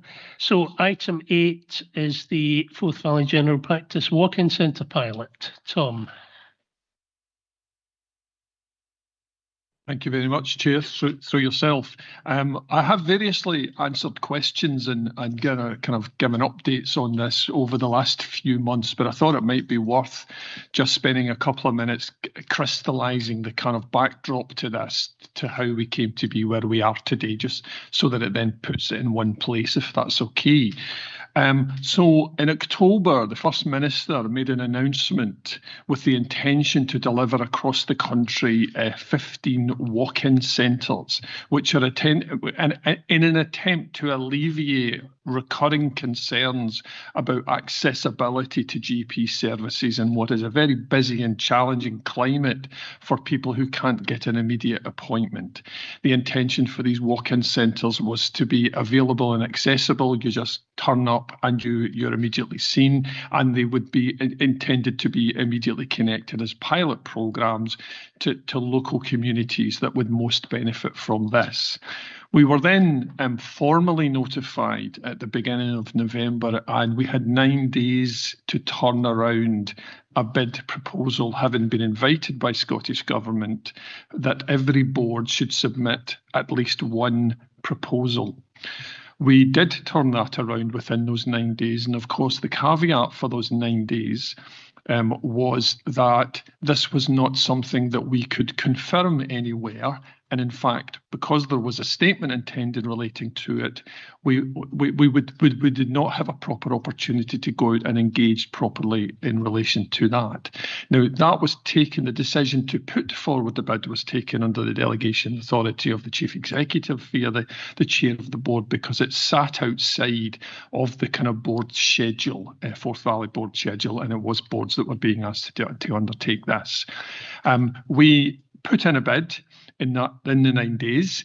The bid was not rejected, but there was a number of caveats requested by Scottish Government in relation to how we were going to do it, the location we were going to do it, and the construct that we had put in front of them.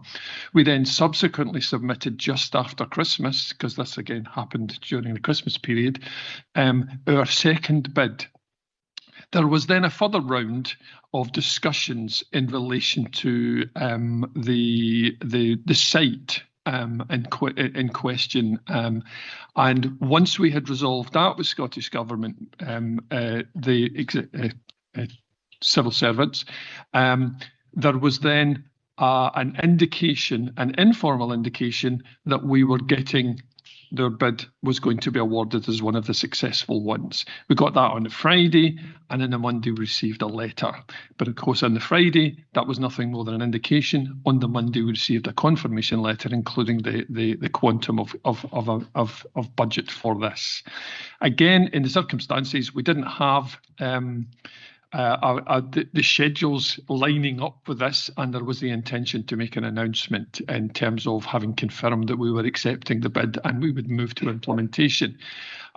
So again, through the chief officers delegated, being a director of the NHS, was given delegate authority in full consultation with the chairs and vice chairs in relation to that. So that brings us to where we are now, if that's okay. The implementation, nothing as yet has been implemented. We're just at that beginning of the kind of planning and implementation process, which I am leading on. So in terms of the thing itself, as I've indicated already, the intention here is to provide on one site, and the site is of course at the Clackmannanshire Community Health Centre, CCHC as it's commonly referred to, in Sauchie, I believe technically, in Alloa, and to cover the population of Clackmannanshire. As yet, there has not been a final determination to clarify exactly what we mean by that population, because of course that population can mean a couple of things. One, it can mean the actual population of people who live within the postcodes, and the other thing it can mean is the number of people who are registered with a GP in Clackmannanshire. And that, of course, can have a variation because people living outside of Clackmannanshire might be registered with a doctor in Clackmannanshire, and people in Clackmannanshire might be registered with a doctor outside Clackmannanshire. So these are the kind of things we need to resolve. So at the moment, we are working through a kind of design methodology in relation to the site and what the site will mean, access to the site. There's also obviously a design profile in relation to the clinical model that will be in play, how that will be accessed by people, its various, if there are caveats to it, etc. And we intend to be up and running by what's described informally as late summer, which has now been interpreted as the 30th of September. Yes, there was a debate about whether that was a Scottish summer or somebody else's summer. So that's the intention to have it. Now, obviously, within our gift and within our entire control, that is absolutely our intention to deliver on that. But of course, recruitment could be something of a challenge. But nevertheless, we are moving as quickly as we possibly can to get the key infrastructure in place and some form of go live on the 30th of September, even though that may well be a tiered approach over a period of time. At that point, I'd probably stop. Happy to take any questions relating to that. It's okay. Okay, thanks for the update, Tom. I'll open it up. Ian.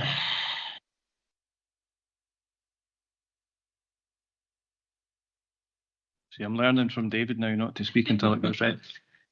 I think as a feasibility study, it's a really interesting concept apart from anything else. And on that basis, Tom, I guess there's going to be other regions who are able to go live before us in Forth Valley. So does that give us some flexibility on the current plans in terms of even who the type of people who staff that centre, opening hours, etc.? Do we have any flexibility within the budget given to potentially move the goalposts slightly if we learn something over the next 2 or 3 months from people who maybe go live before us?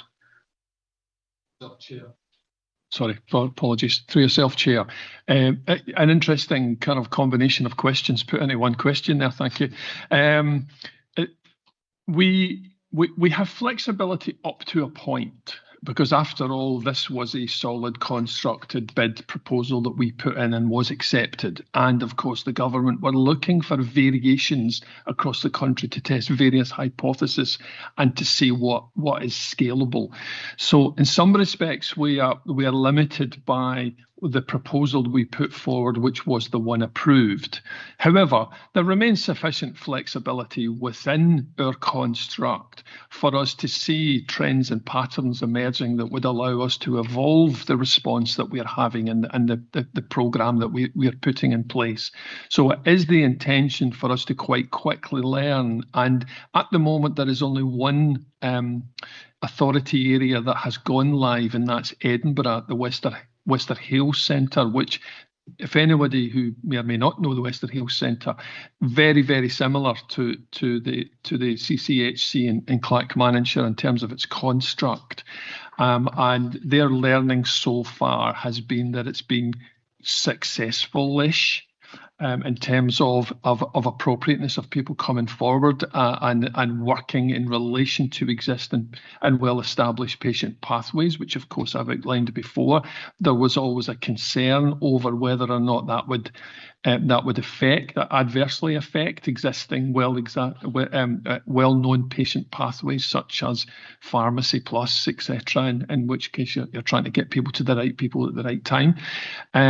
So far, there's no indication that has been problematic. So we would be wanting to learn from that and wanting to learn also from the construct.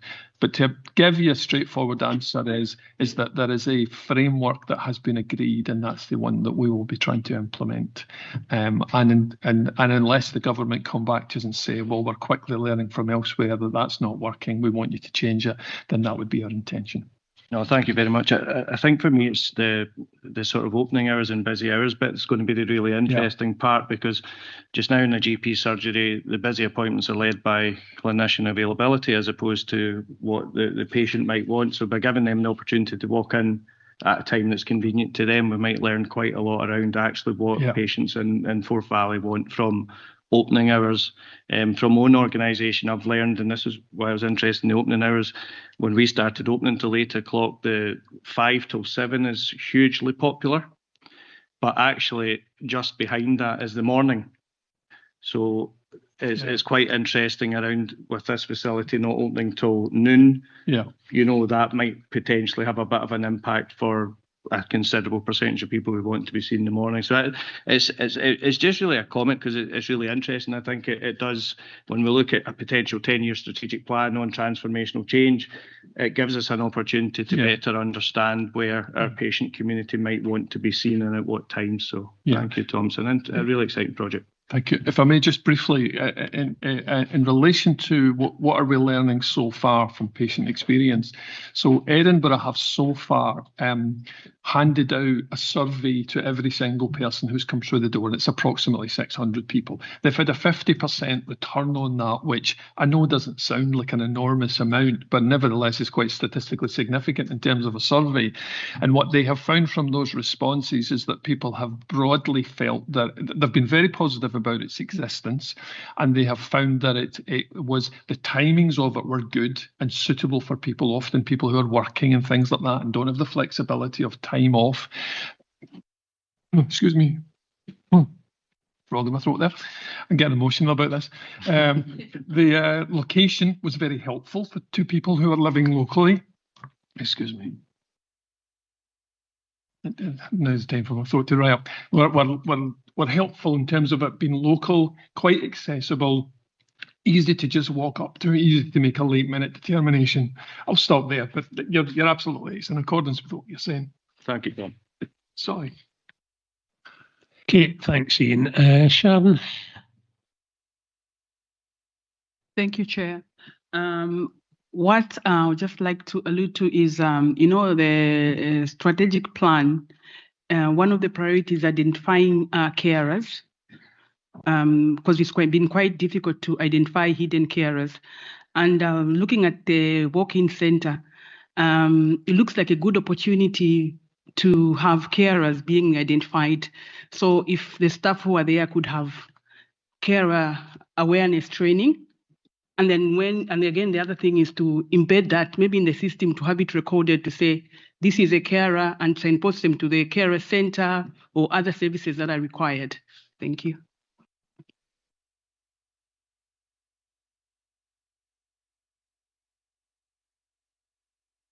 Oh, thank you, through yourself, Chair.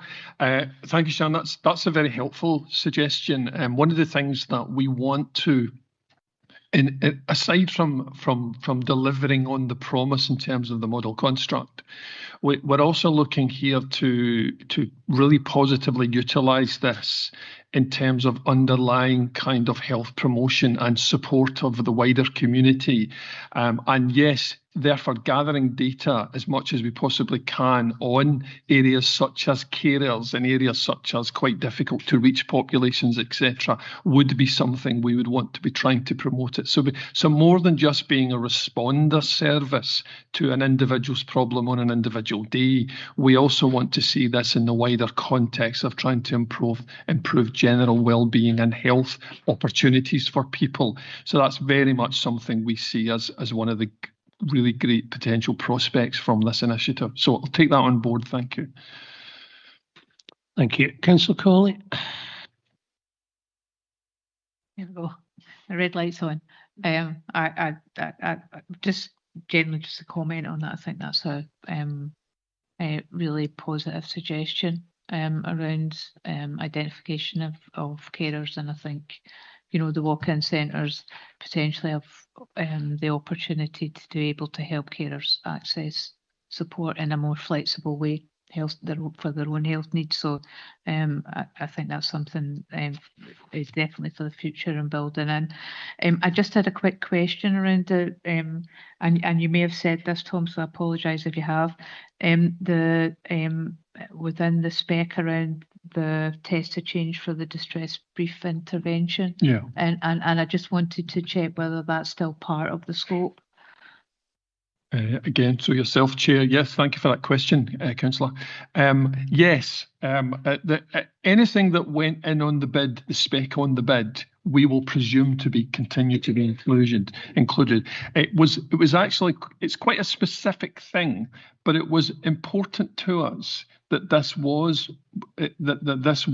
as beneficial as it could possibly be in terms of a local population, and that was seen as one of the indicators that would be quite positive in terms of supporting people. So yes, that's very much baked into the assumption around about the model that will be delivered.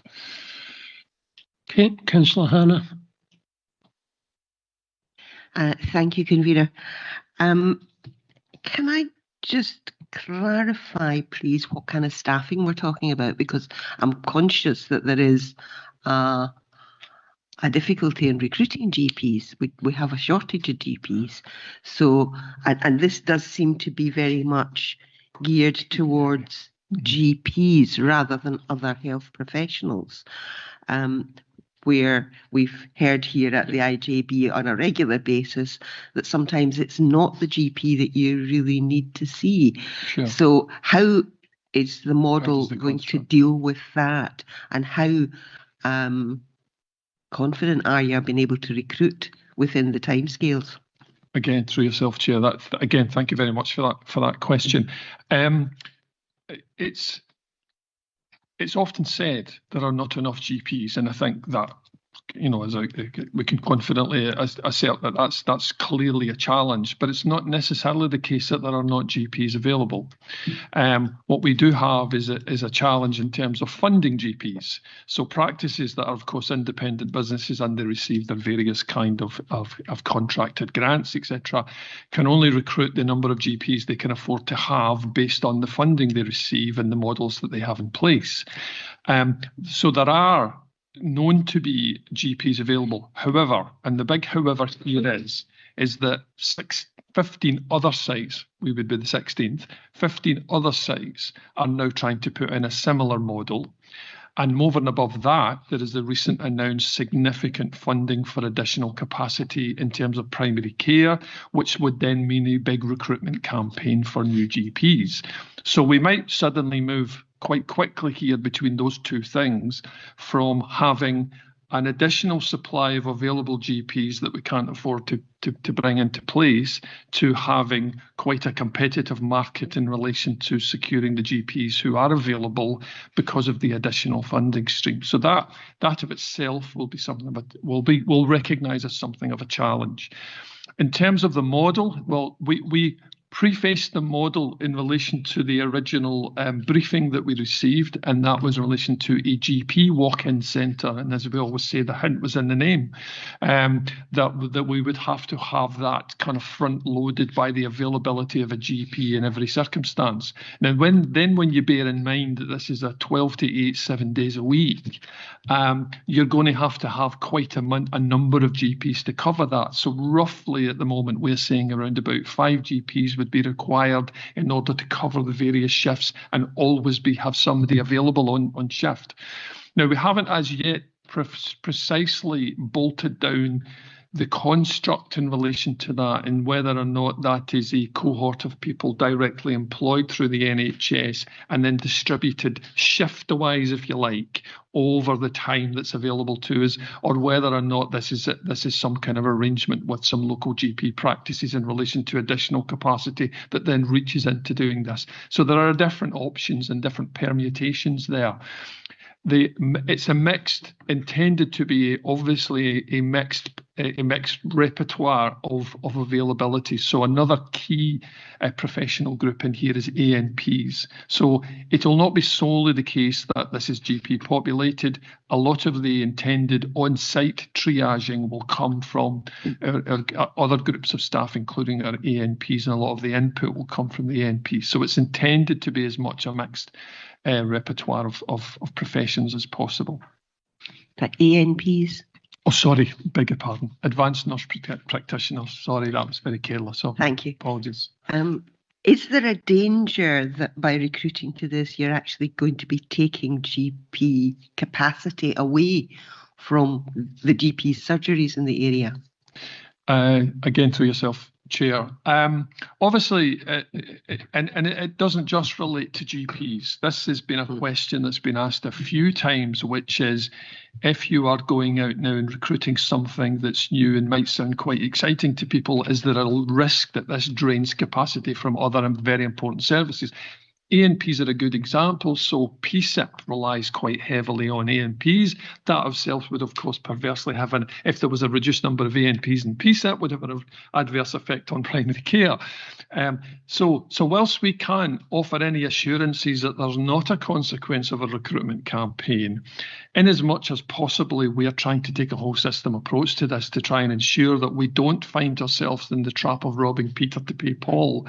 So there is an intention to try and do that. But again, that will be part of the kind of whole system analysis of how we manage to construct this to be reliable, sustainable, meet the needs of the population that's intended to access it, but meanwhile not fundamentally compromise the broader system that's already quite challenging. I mean, nursing, looking over at Nicola here, nursing recruitment has been a long-term huge challenge at the best of times. So it isn't just about GPs, but I also take on board what you're saying. This is a year's programme. So at the moment, of course, the challenge there is, can we take people on permanently on the basis of a year's funding?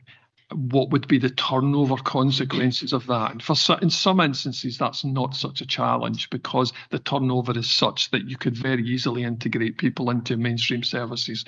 Again, that might, in relation to the GPs, that might sit somewhere in relation to how those are hosted. Because, of course, if the NHS directly employ GPs and there's a surplus of GPs at the end of the year, that's not simply the case of then filtering them into GP practices, because those GP practices are independent businesses. So we would need to find a way of making sure that we were able to redress any consequences of the funding if funding came to an end. And of course, I'm not suggesting for a moment that this is simply a year's thing, but that's what we've had confirmed at this stage. Okay. Could I just ask, do we have empirical data? I mean, we have plenty of anecdotal evidence that people are having difficulty accessing their GP surgeries. My own personal experience is that I've never had a problem. And I speak to lots of people who say the same.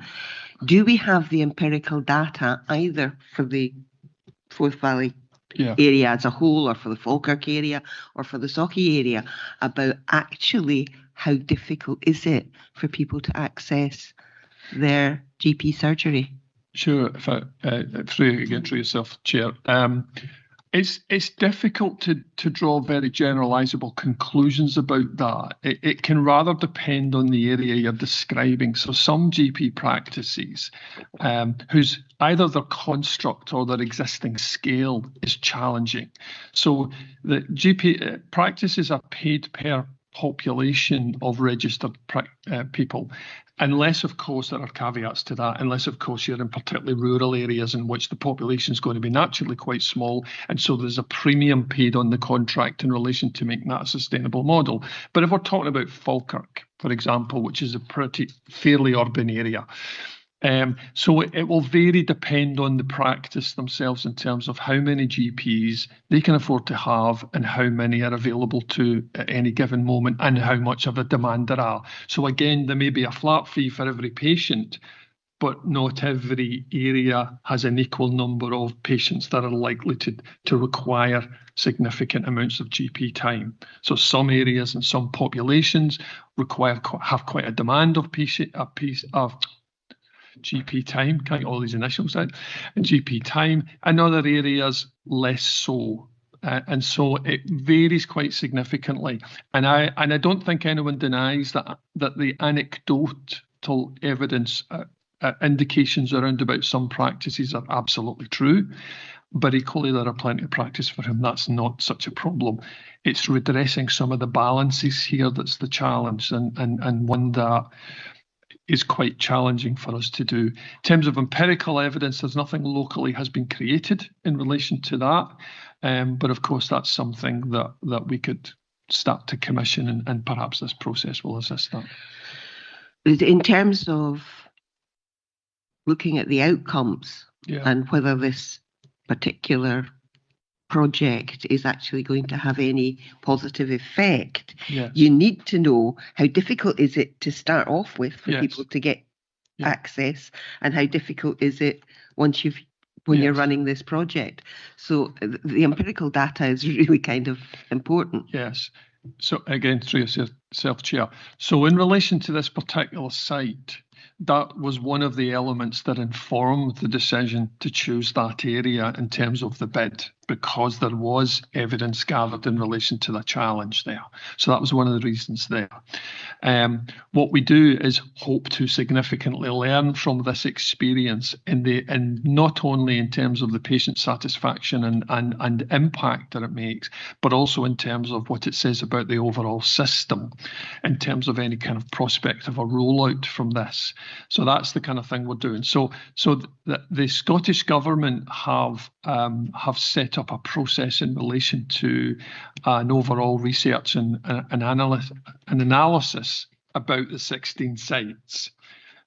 We, along with many others, have said that's really helpful, thanks. We'll also be doing our own, because of course we want to learn from our own bespoke local experience and how that may well be something that in either its exact guise or a variation of that guise would be useful across a much broader population with very, very different demographics, geographical considerations, because Forth Valley, as we know, has quite significant variation in what would work in one area wouldn't necessarily work for the population in another area. Stirling, for example, there are areas of Stirling it's kind of hard to imagine how you could set up something that would be local to quite a lot of the population out there. So we'd need to find variations of that. And again, a lot of that will be determined by data emerging in relation to what the real challenges actually are, and whether they are systemic challenges that need a new solution, or whether actually there are things that we can just try and address ourselves through the additional funding and the formulas that go into who is available where, and whether we can alleviate some of the areas that have the most challenge.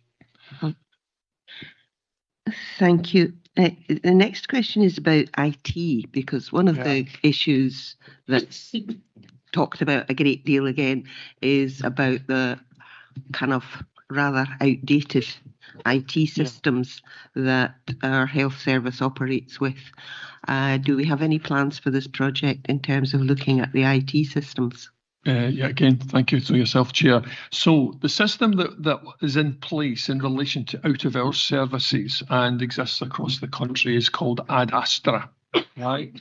So that's quite a bespoke system in relation to the non-kind of lineage relationship that you might have within your GP practice. So that's your GP practice. You always go there, and the system captures your data, etc., and all your referrals on and things like that. So for this particular instance, there was a baked-in assumption here that the out-of-hours system, because this is not somebody's registered GP practice, so the Ad Astra system is the one that's going to be used.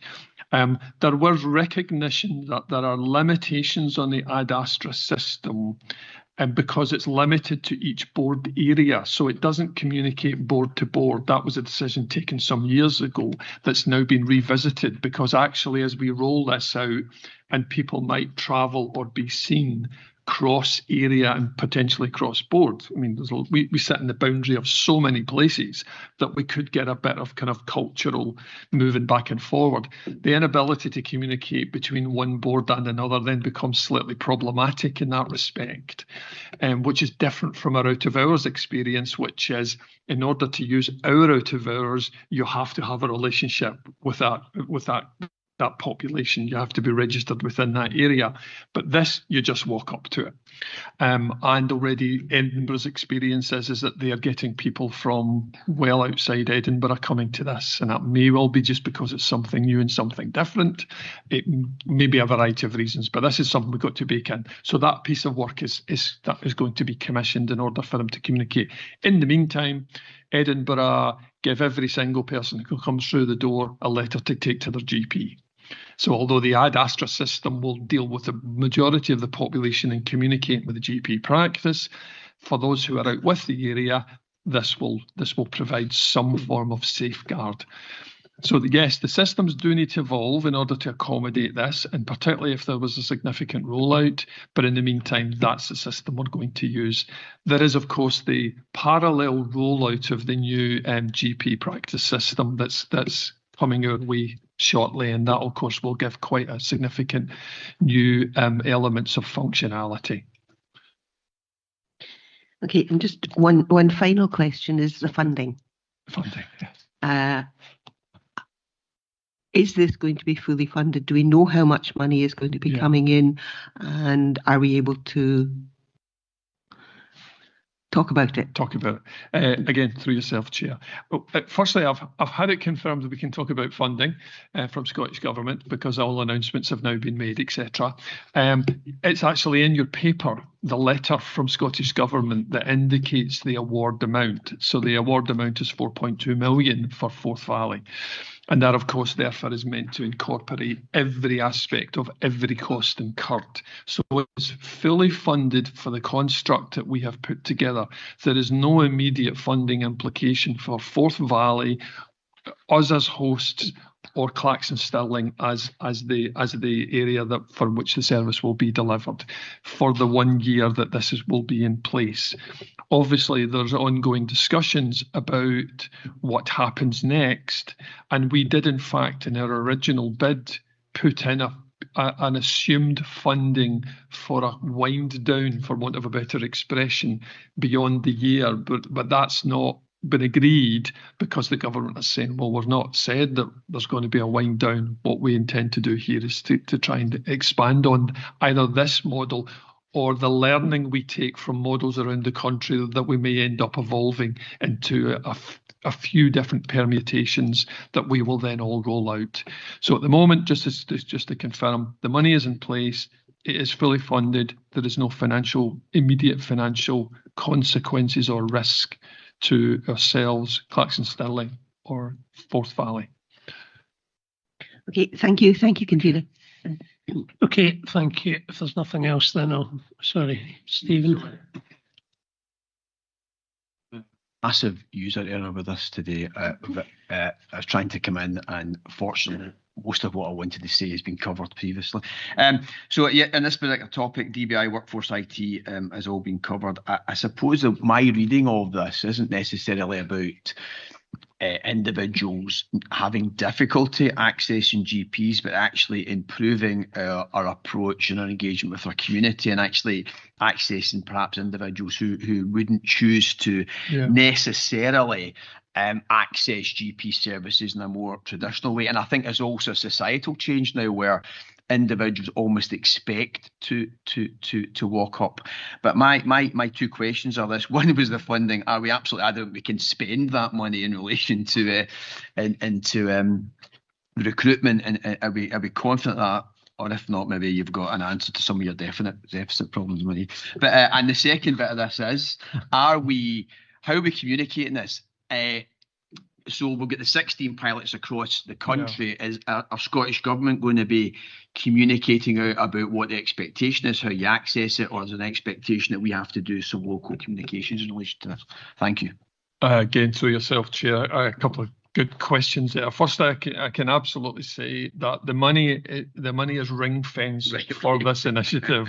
There is no prospect of even us, of Falkirk or Clacton Stirling for that matter, or Forth Valley Health Board being able to access this funding. And of course, already we're being audited on what's your spending intentions, what's the profile of your spending intentions, how are you going to recruit, which then leans into the second part of your question, which is how confident are we?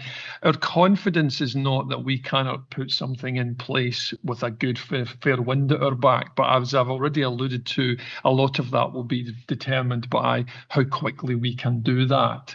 So again, our working assumption, and hasn't been contradicted, is that this is a year from September, not a year from now. So we'll get a year's worth of running in this. I have asked that specific question, is that also the Scottish Government assumption? And civil servants have indicated, yes, that feels like that's what it's supposed to be, but a lot of this has been announcements based, and so it's what everybody's working through the detail of it. In relation to, sorry, beg your pardon, what was the last part? Communication element of communication. Yeah, very important. Thank you. Then he's not able to communicate. Again, through yourself, Chair. The Scottish, the models are all different. And one of the observations that I've kind of commonly made to people when they've been asked about this is that Edinburgh went first. So in some respects, Edinburgh created the expectation about how to work. But Edinburgh's model has some elements about it that others, including ourselves, may not do, for example. So for examples of that are in the Edinburgh model, which is a purely extension of out of hours model. They do not see anybody under 5 and they do not see anybody who's pregnant. So that may be a decision they've made. We may not make that decision. We haven't concluded on that yet. Somewhere else may make different decisions. So whilst there is a generalisable communication from Scottish Government around the intention here and what it's intended to achieve and deliver, they have not themselves communicated on exactly the specifics of what your experience will be, because that will vary quite significantly. So we at the moment have begun to construct a comms strategy around this. That is taking some of the learning from Edinburgh so far in terms of how much does this reach into the people we want it to do. So, for example, the estimation of in Edinburgh so far of the 600 people, 17% of those were not the people that were being invited to come and use the walk-in centre. So that's quite a significant number. So that helps us to try and shape how we are framing this for clarity about expectation around about the Forth Valley model. Because again, as everybody goes live and everybody starts to publicise their intention and how it's going to be done, people might start conflating and confusing and getting confused. So we are very clear about our comms strategy about the Forth Valley offer here and the caveats of that, what it's involved, etc., rather than relying on some generalisable thing that may well have so many variations that it becomes unhelpful and confusing to citizens, because it's incredibly important citizens understand how to utilise this appropriately, and also we don't fundamentally undermine existing well-established patient pathways, because that would actually, the consequences of that for many of us would be much worse than just a bit of confusion. So we would rather that people use this in the correct way, but we would also hope not to undermine that. One of the interesting statistics, and it kind of feeds into something else that somebody was saying, is that the data so far, I would prefer not to quote the exact number, because they know themselves that they're a wee bit uncertain about whether this data is exactly saying what they think it is.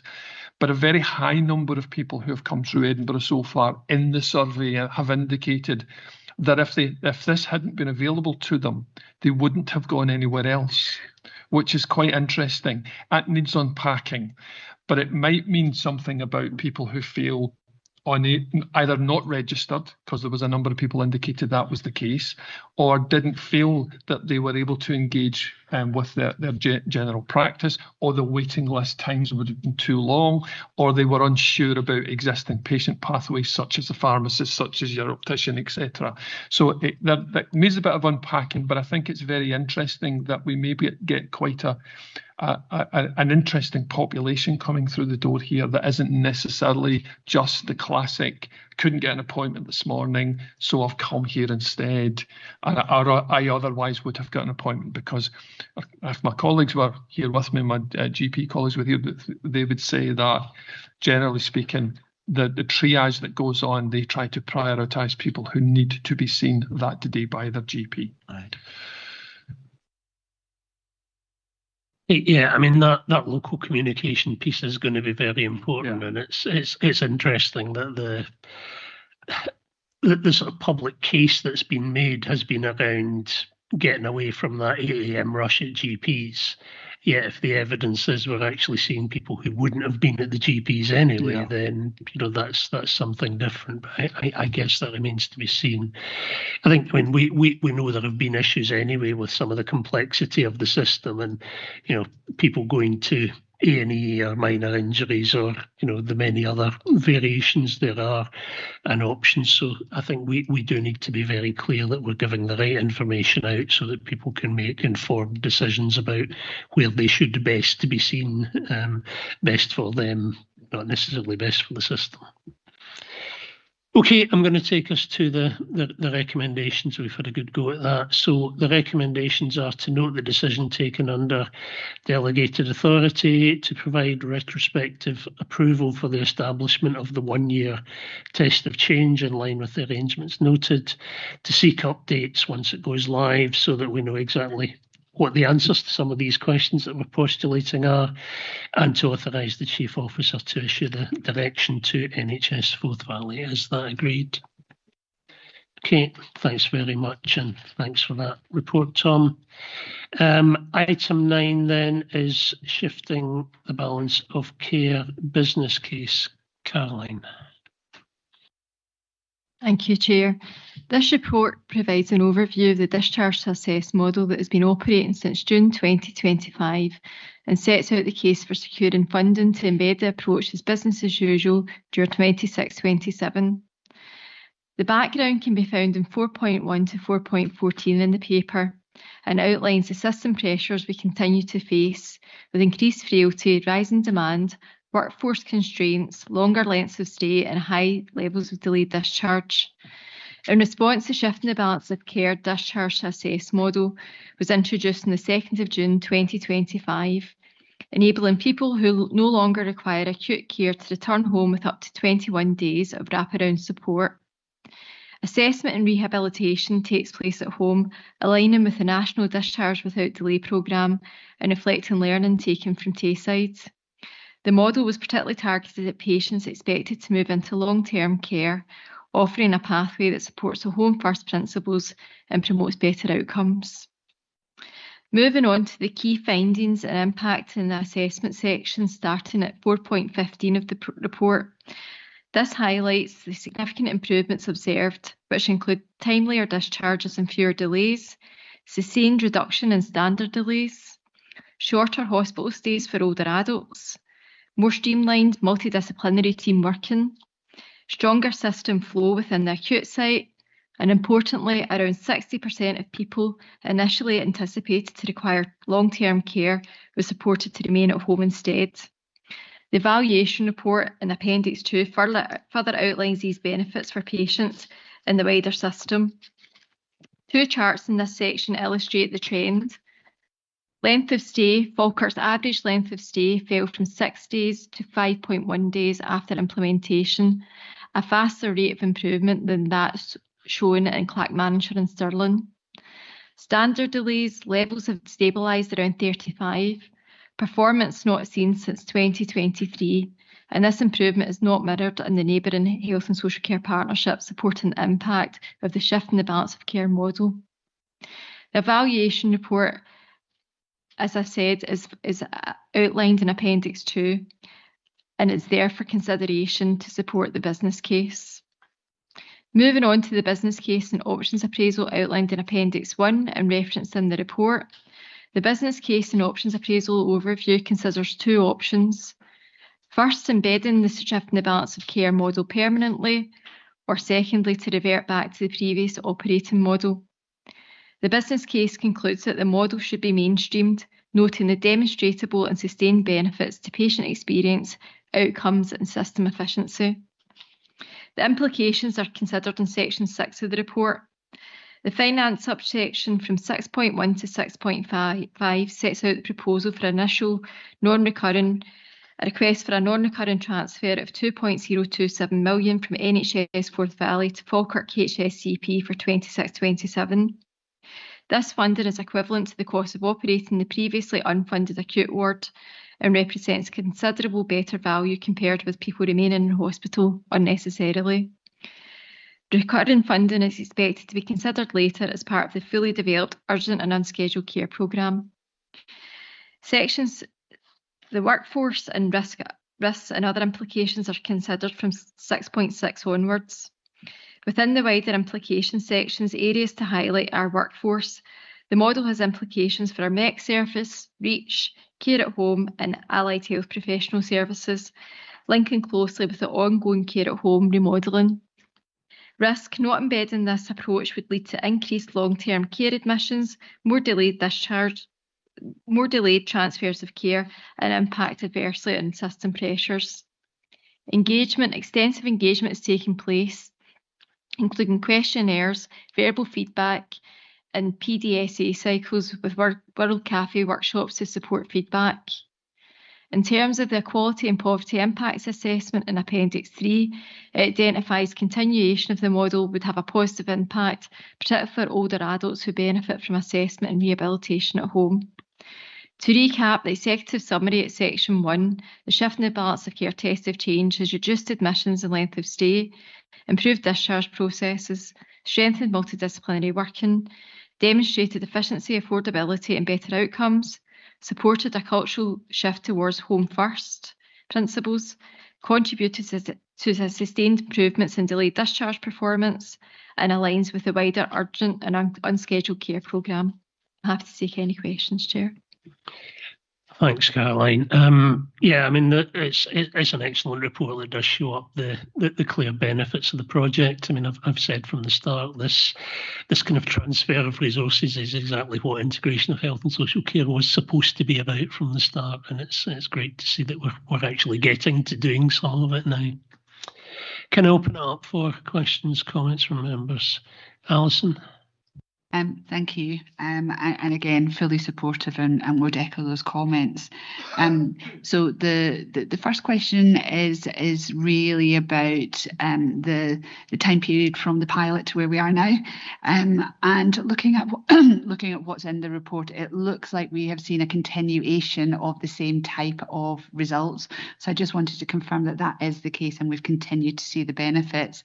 And the associated question with that is that I'm assuming therefore as we look to kind of move forward, we're talking about exactly the same scope and we're talking about exactly the same size of provisions. That's kind of question one. Question two is about what are the timescales for the full, is it UUSC plan? I've no idea what that is, but obviously I think we're doing this on a non-recurring basis. So when do we get to the point to be able to get to a recurring basis and what was the timescales for that? And then the final question is what are the implications of the funding being not non-recurring, particularly given the comment we had about transparency of financials earlier.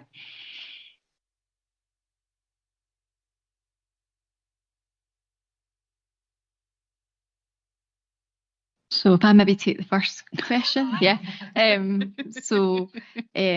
In terms of what we've actually found as this model has evolved, it's actually become more efficient. Mm-hmm. So while we would offer wraparound care for up to 21 days, we found that actually we've been able to complete the assessment and rehab within a shorter period for some individuals.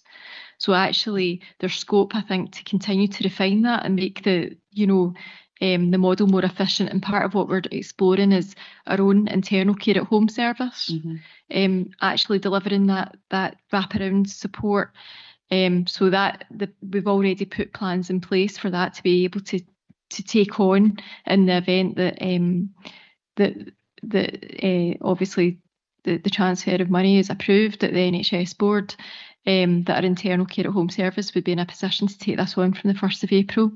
So the scope will remain the same, that we would target delayed discharge patients that are on the trajectory for 24-hour care, to ensure that their assessment and rehab is delivered at home. And we're quite excited at the idea of being able to look at being able to maintain people at home for as long as possible, because I think that's really what we've learned from this, is really the impact on people's lives and outcomes it's been staggering, in terms of personal stories, and actually resetting that kind of discussion with clients around how we can support them to remain at home. So it's been really powerful for me. But thank you. Okay, Gail, can I bring you in the remainder of the question? Yeah, absolutely. And apologies for the acronym. So UUSC is Urgent and Unscheduled Care Plan. Okay. So we'll make that clearer going forward. So this is, we speak a lot about the challenges we have across the whole Forth Valley system, of which Falkirk is part of that. So and our urgent and unscheduled care pathways and our performance around unscheduled care is a common thing that we're focusing on to try and improve outcomes for people. So the shifting the balance of care is one really important part of that, but it's not all of it. There's lots of other work that's ongoing at the moment, including an integrated discharge team, including a 12-week improvement programme in the acute hospital, for example. So one of the reasons that we're seeking funding for next year initially from the NHS board is that the NHS board need to know what the entirety of the financial implications of that the full urgent unscheduled care plan is in order to plan on a recurring basis. So this part of the plan is fairly well developed. We've as you've seen, we've done it. We've seen the impact. We've seen the benefits. We're confident this is the right thing to do going forward. Other parts of that urgent and unscheduled care plan are at different stages. So we're bringing the overall outline urgent and unscheduled care plan through to NHS board at the end of this month along with this. So we're saying this is a direction of travel, but we want you to confirm funding for this element during next year while we work up the whole plan to bring forward, which will set out the full implications so that the board can take that decision in the context of that wider urgent and unscheduled care plan. So hopefully that answers your question. Yeah. I'm just in. What is the implication of it being non-recurring? So one of the recommendations in here is to note that our intention is we do think this is the right thing to do. So our intention is that we intend to establish the updated model, if I call it that. So as Caroline's outlined, on a permanent basis. There is a risk in that. That risk can be mitigated. So the risk is if the funding is in place next year but not thereafter, we have a £2 million gap in our budget. We have levers available to that.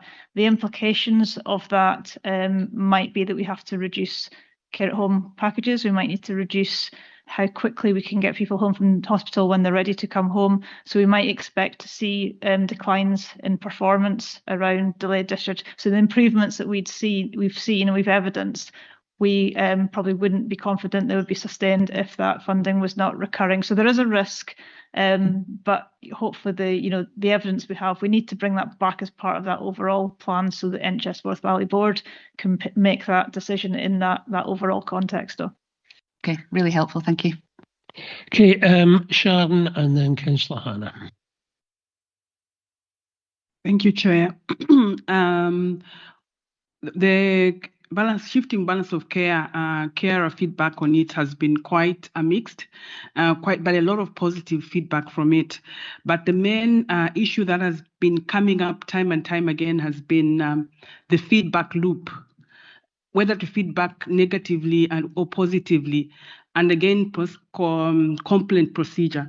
So we've had instances where carers feel if they do not like the provider that they have, they think they're stuck with that provider, they cannot change, but then there's that ability. So it's like trying to explain if things don't go well with this discharge, what is available for you as a carer. And nothing will be negative against you. So just understanding of the complaint procedure and how they can go about it. Thank you. Caroline, do you want to come in on that? So thank you for the question. So in terms of shifting the balance of care, we've recognised that the role of carers is really integral, in terms of the discussions and making sure that the support. And we've had a comms plan around, so we've leaflets designed so that we can share and explain what the model is. And also we've been working really closely with the carers hospital discharge support worker who's on site, who's part of the carer centre. So we make sure that they're part of the discussion that we're having with families and carers when appropriate. You know, there might be times that the client chooses not to involve the carer or family member, and we need to work around that and think about how we involve individuals. We're very keen, you know, as part of this process, we've actually had questionnaires for every discharge to get feedback both from carers and clients about their experience about the model. So if there is anything around feedback that you want me to pick up or consider in terms of taking the model forward, I'd be really keen to hear about it. But I appreciate your comments. Thank you. Okay, thank you. Councillor Hannah. Thank you, convener. I mean, I'm like yourself very excited about this. It seems to me to be what the Integration Joint Board should have been about all along, and that I think is very positive. So absolutely in favour of taking this forward. But my first question is about the funding. Now, the £2 million for 25-26 was for a time-limited pilot. Is that £2 million adequate for a full year continuation of this as a project? Okay, Marie, do you want to come in on that one? So yes, there's been a number of things this financial year have contributed to. There was the £2 million that came over from NHS Forth Valley. There was additional urgent and unscheduled care funding, which allowed it to do additional work within that. We also have a smaller core budget of 200,000 within the HSCP as well. So we've built up the business case on the basis that we're looking at a full year of funding for next year. It's just about slicing that cake in a slightly different way. But the business case has been built up on the basis of a full year's spend for next financial year, just doing it in a slightly different way. Right. The second part of my question is related to primary care. I mean, clearly, if more people are coming out of hospital and are being maintained in the community, there are going to be additional demands in terms of primary care services. Has that been factored into the model? Caroline.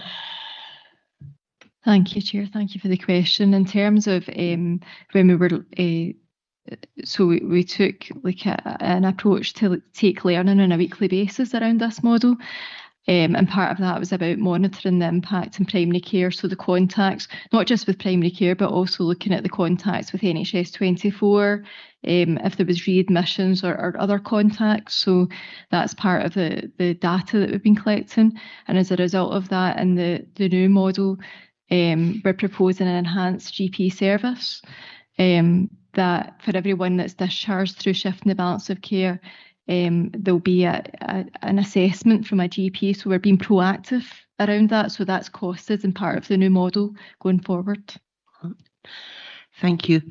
And just finally, do we have an idea of the numbers we're going to be expecting? Because by taking this forward, we would hope that the numbers are going to increase in terms of, although obviously there's a limit. It can't empty the entire hospital, but do we have an idea of the numbers we're anticipating for 26-27? Caroline. So in terms of the business case, within the available budget, we've set out that we would be discharging between 1 and 3 individuals per week under this model. But by moving, so one of the complications around this model has been the use of external agencies. And we're fairly confident that actually by moving it in-house, there'll be more flexibility and more scope to perhaps explore if there's scope to, within the current resource, to increase the numbers that we're able to discharge, but we very much need to model that. So I don't have an exact answer right now, but what I can say is in terms of looking at the available data and building up the business case within the available resources, between 1 and 3 a week. Okay, thank you. Thank you, convener. Okay, thank you. Thanks, Caroline. If there are no other questions, then we'll move to the recommendations. So we're asked to note the significance, note the business case, note the evaluation report, note that a paper will be presented for consideration at NHS board at the end of this month, and agree that subject to that funding decision, we look to establish shifting the balance of care in the discharge to assess model as business as usual. Is that all agreed? Agreed. Okay, thank you so much. Move then to item, what comes after 9? That'll be 10, won't it? It's been a long meeting. So that's the Performance Audit and Assurance Committee Assurance Report. Ewan, are you taking us to this one? Thank you, Chair. As members can see from the assurance report,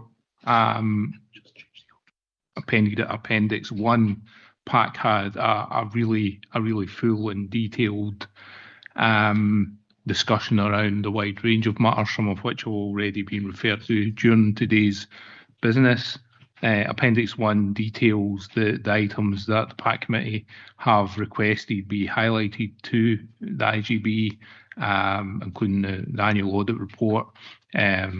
Various points are set out in relation to the Q3 performance report, the national reports and inspections overview, including the report in relation to the inspection of Ward 5 at Forth Valley Royal Hospital within the mental health unit, the clinical and care governance management group report, including the plan for a deep dive on the Keep Well service being presented to PAC in June 2026.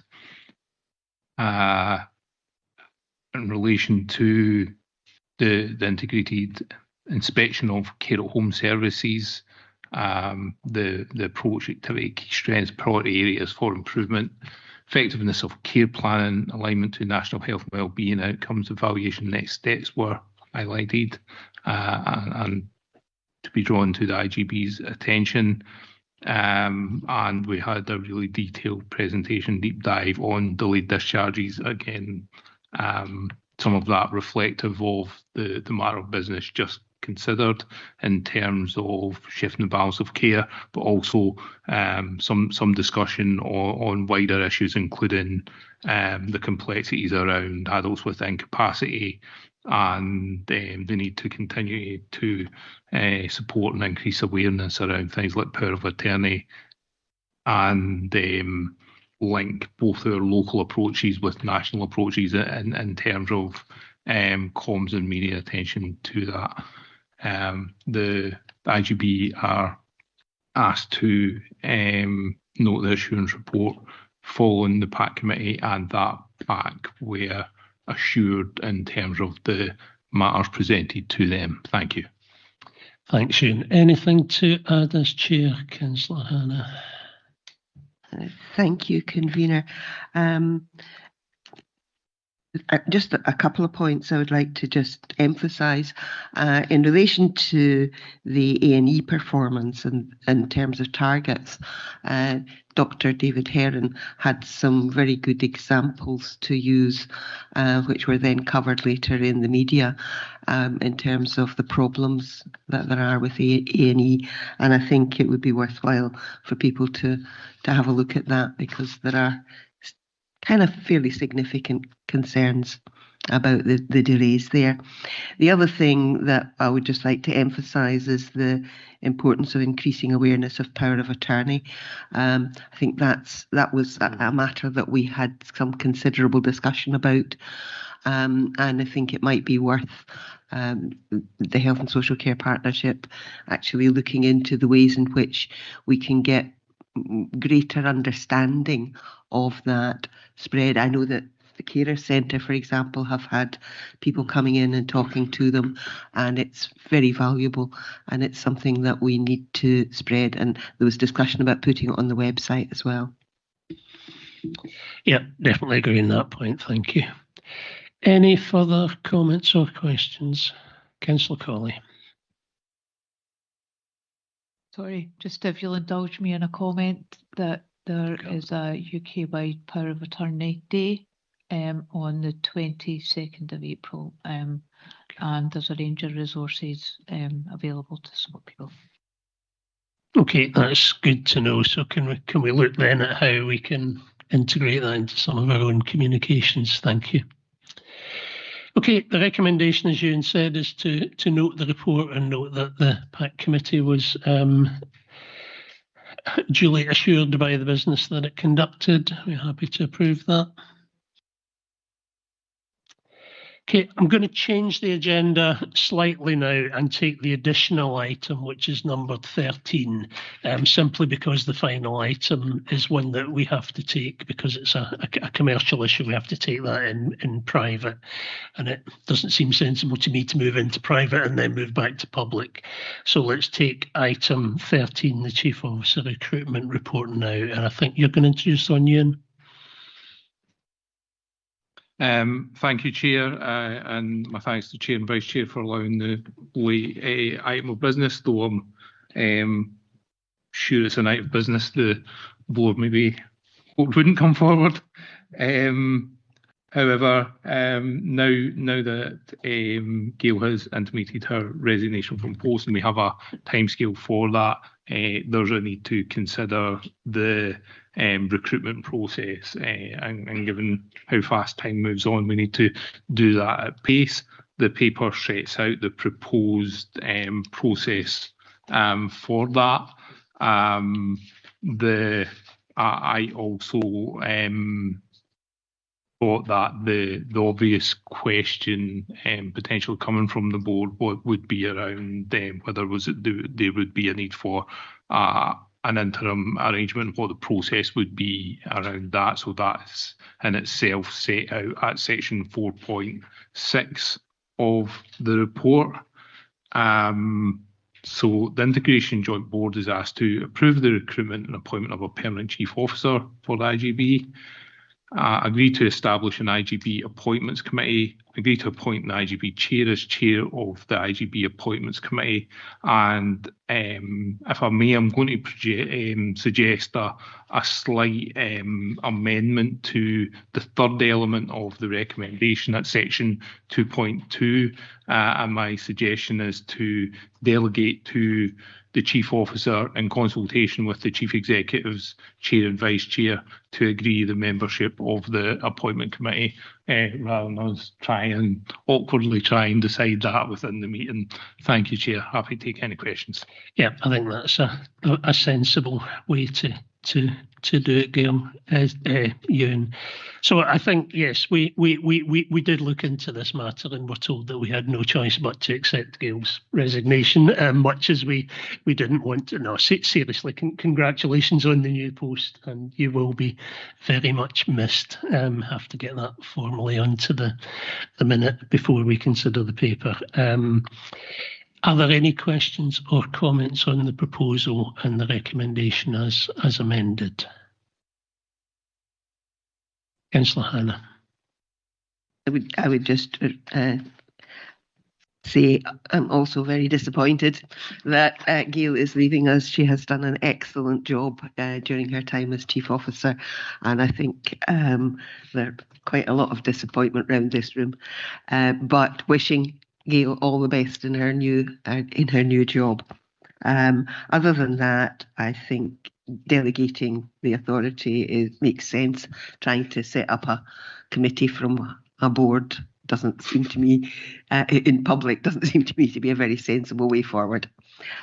So happy to agree to that change. And in terms of the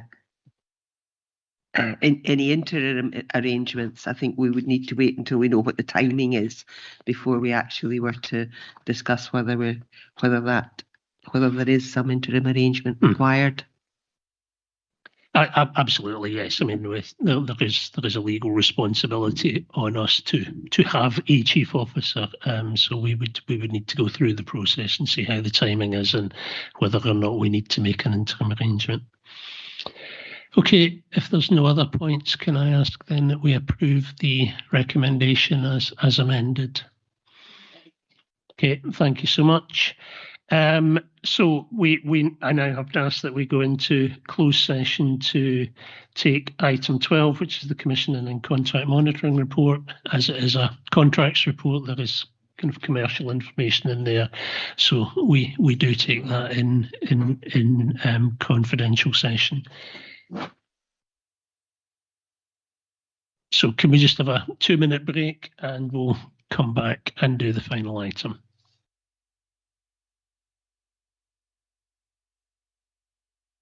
You still around for the next meeting?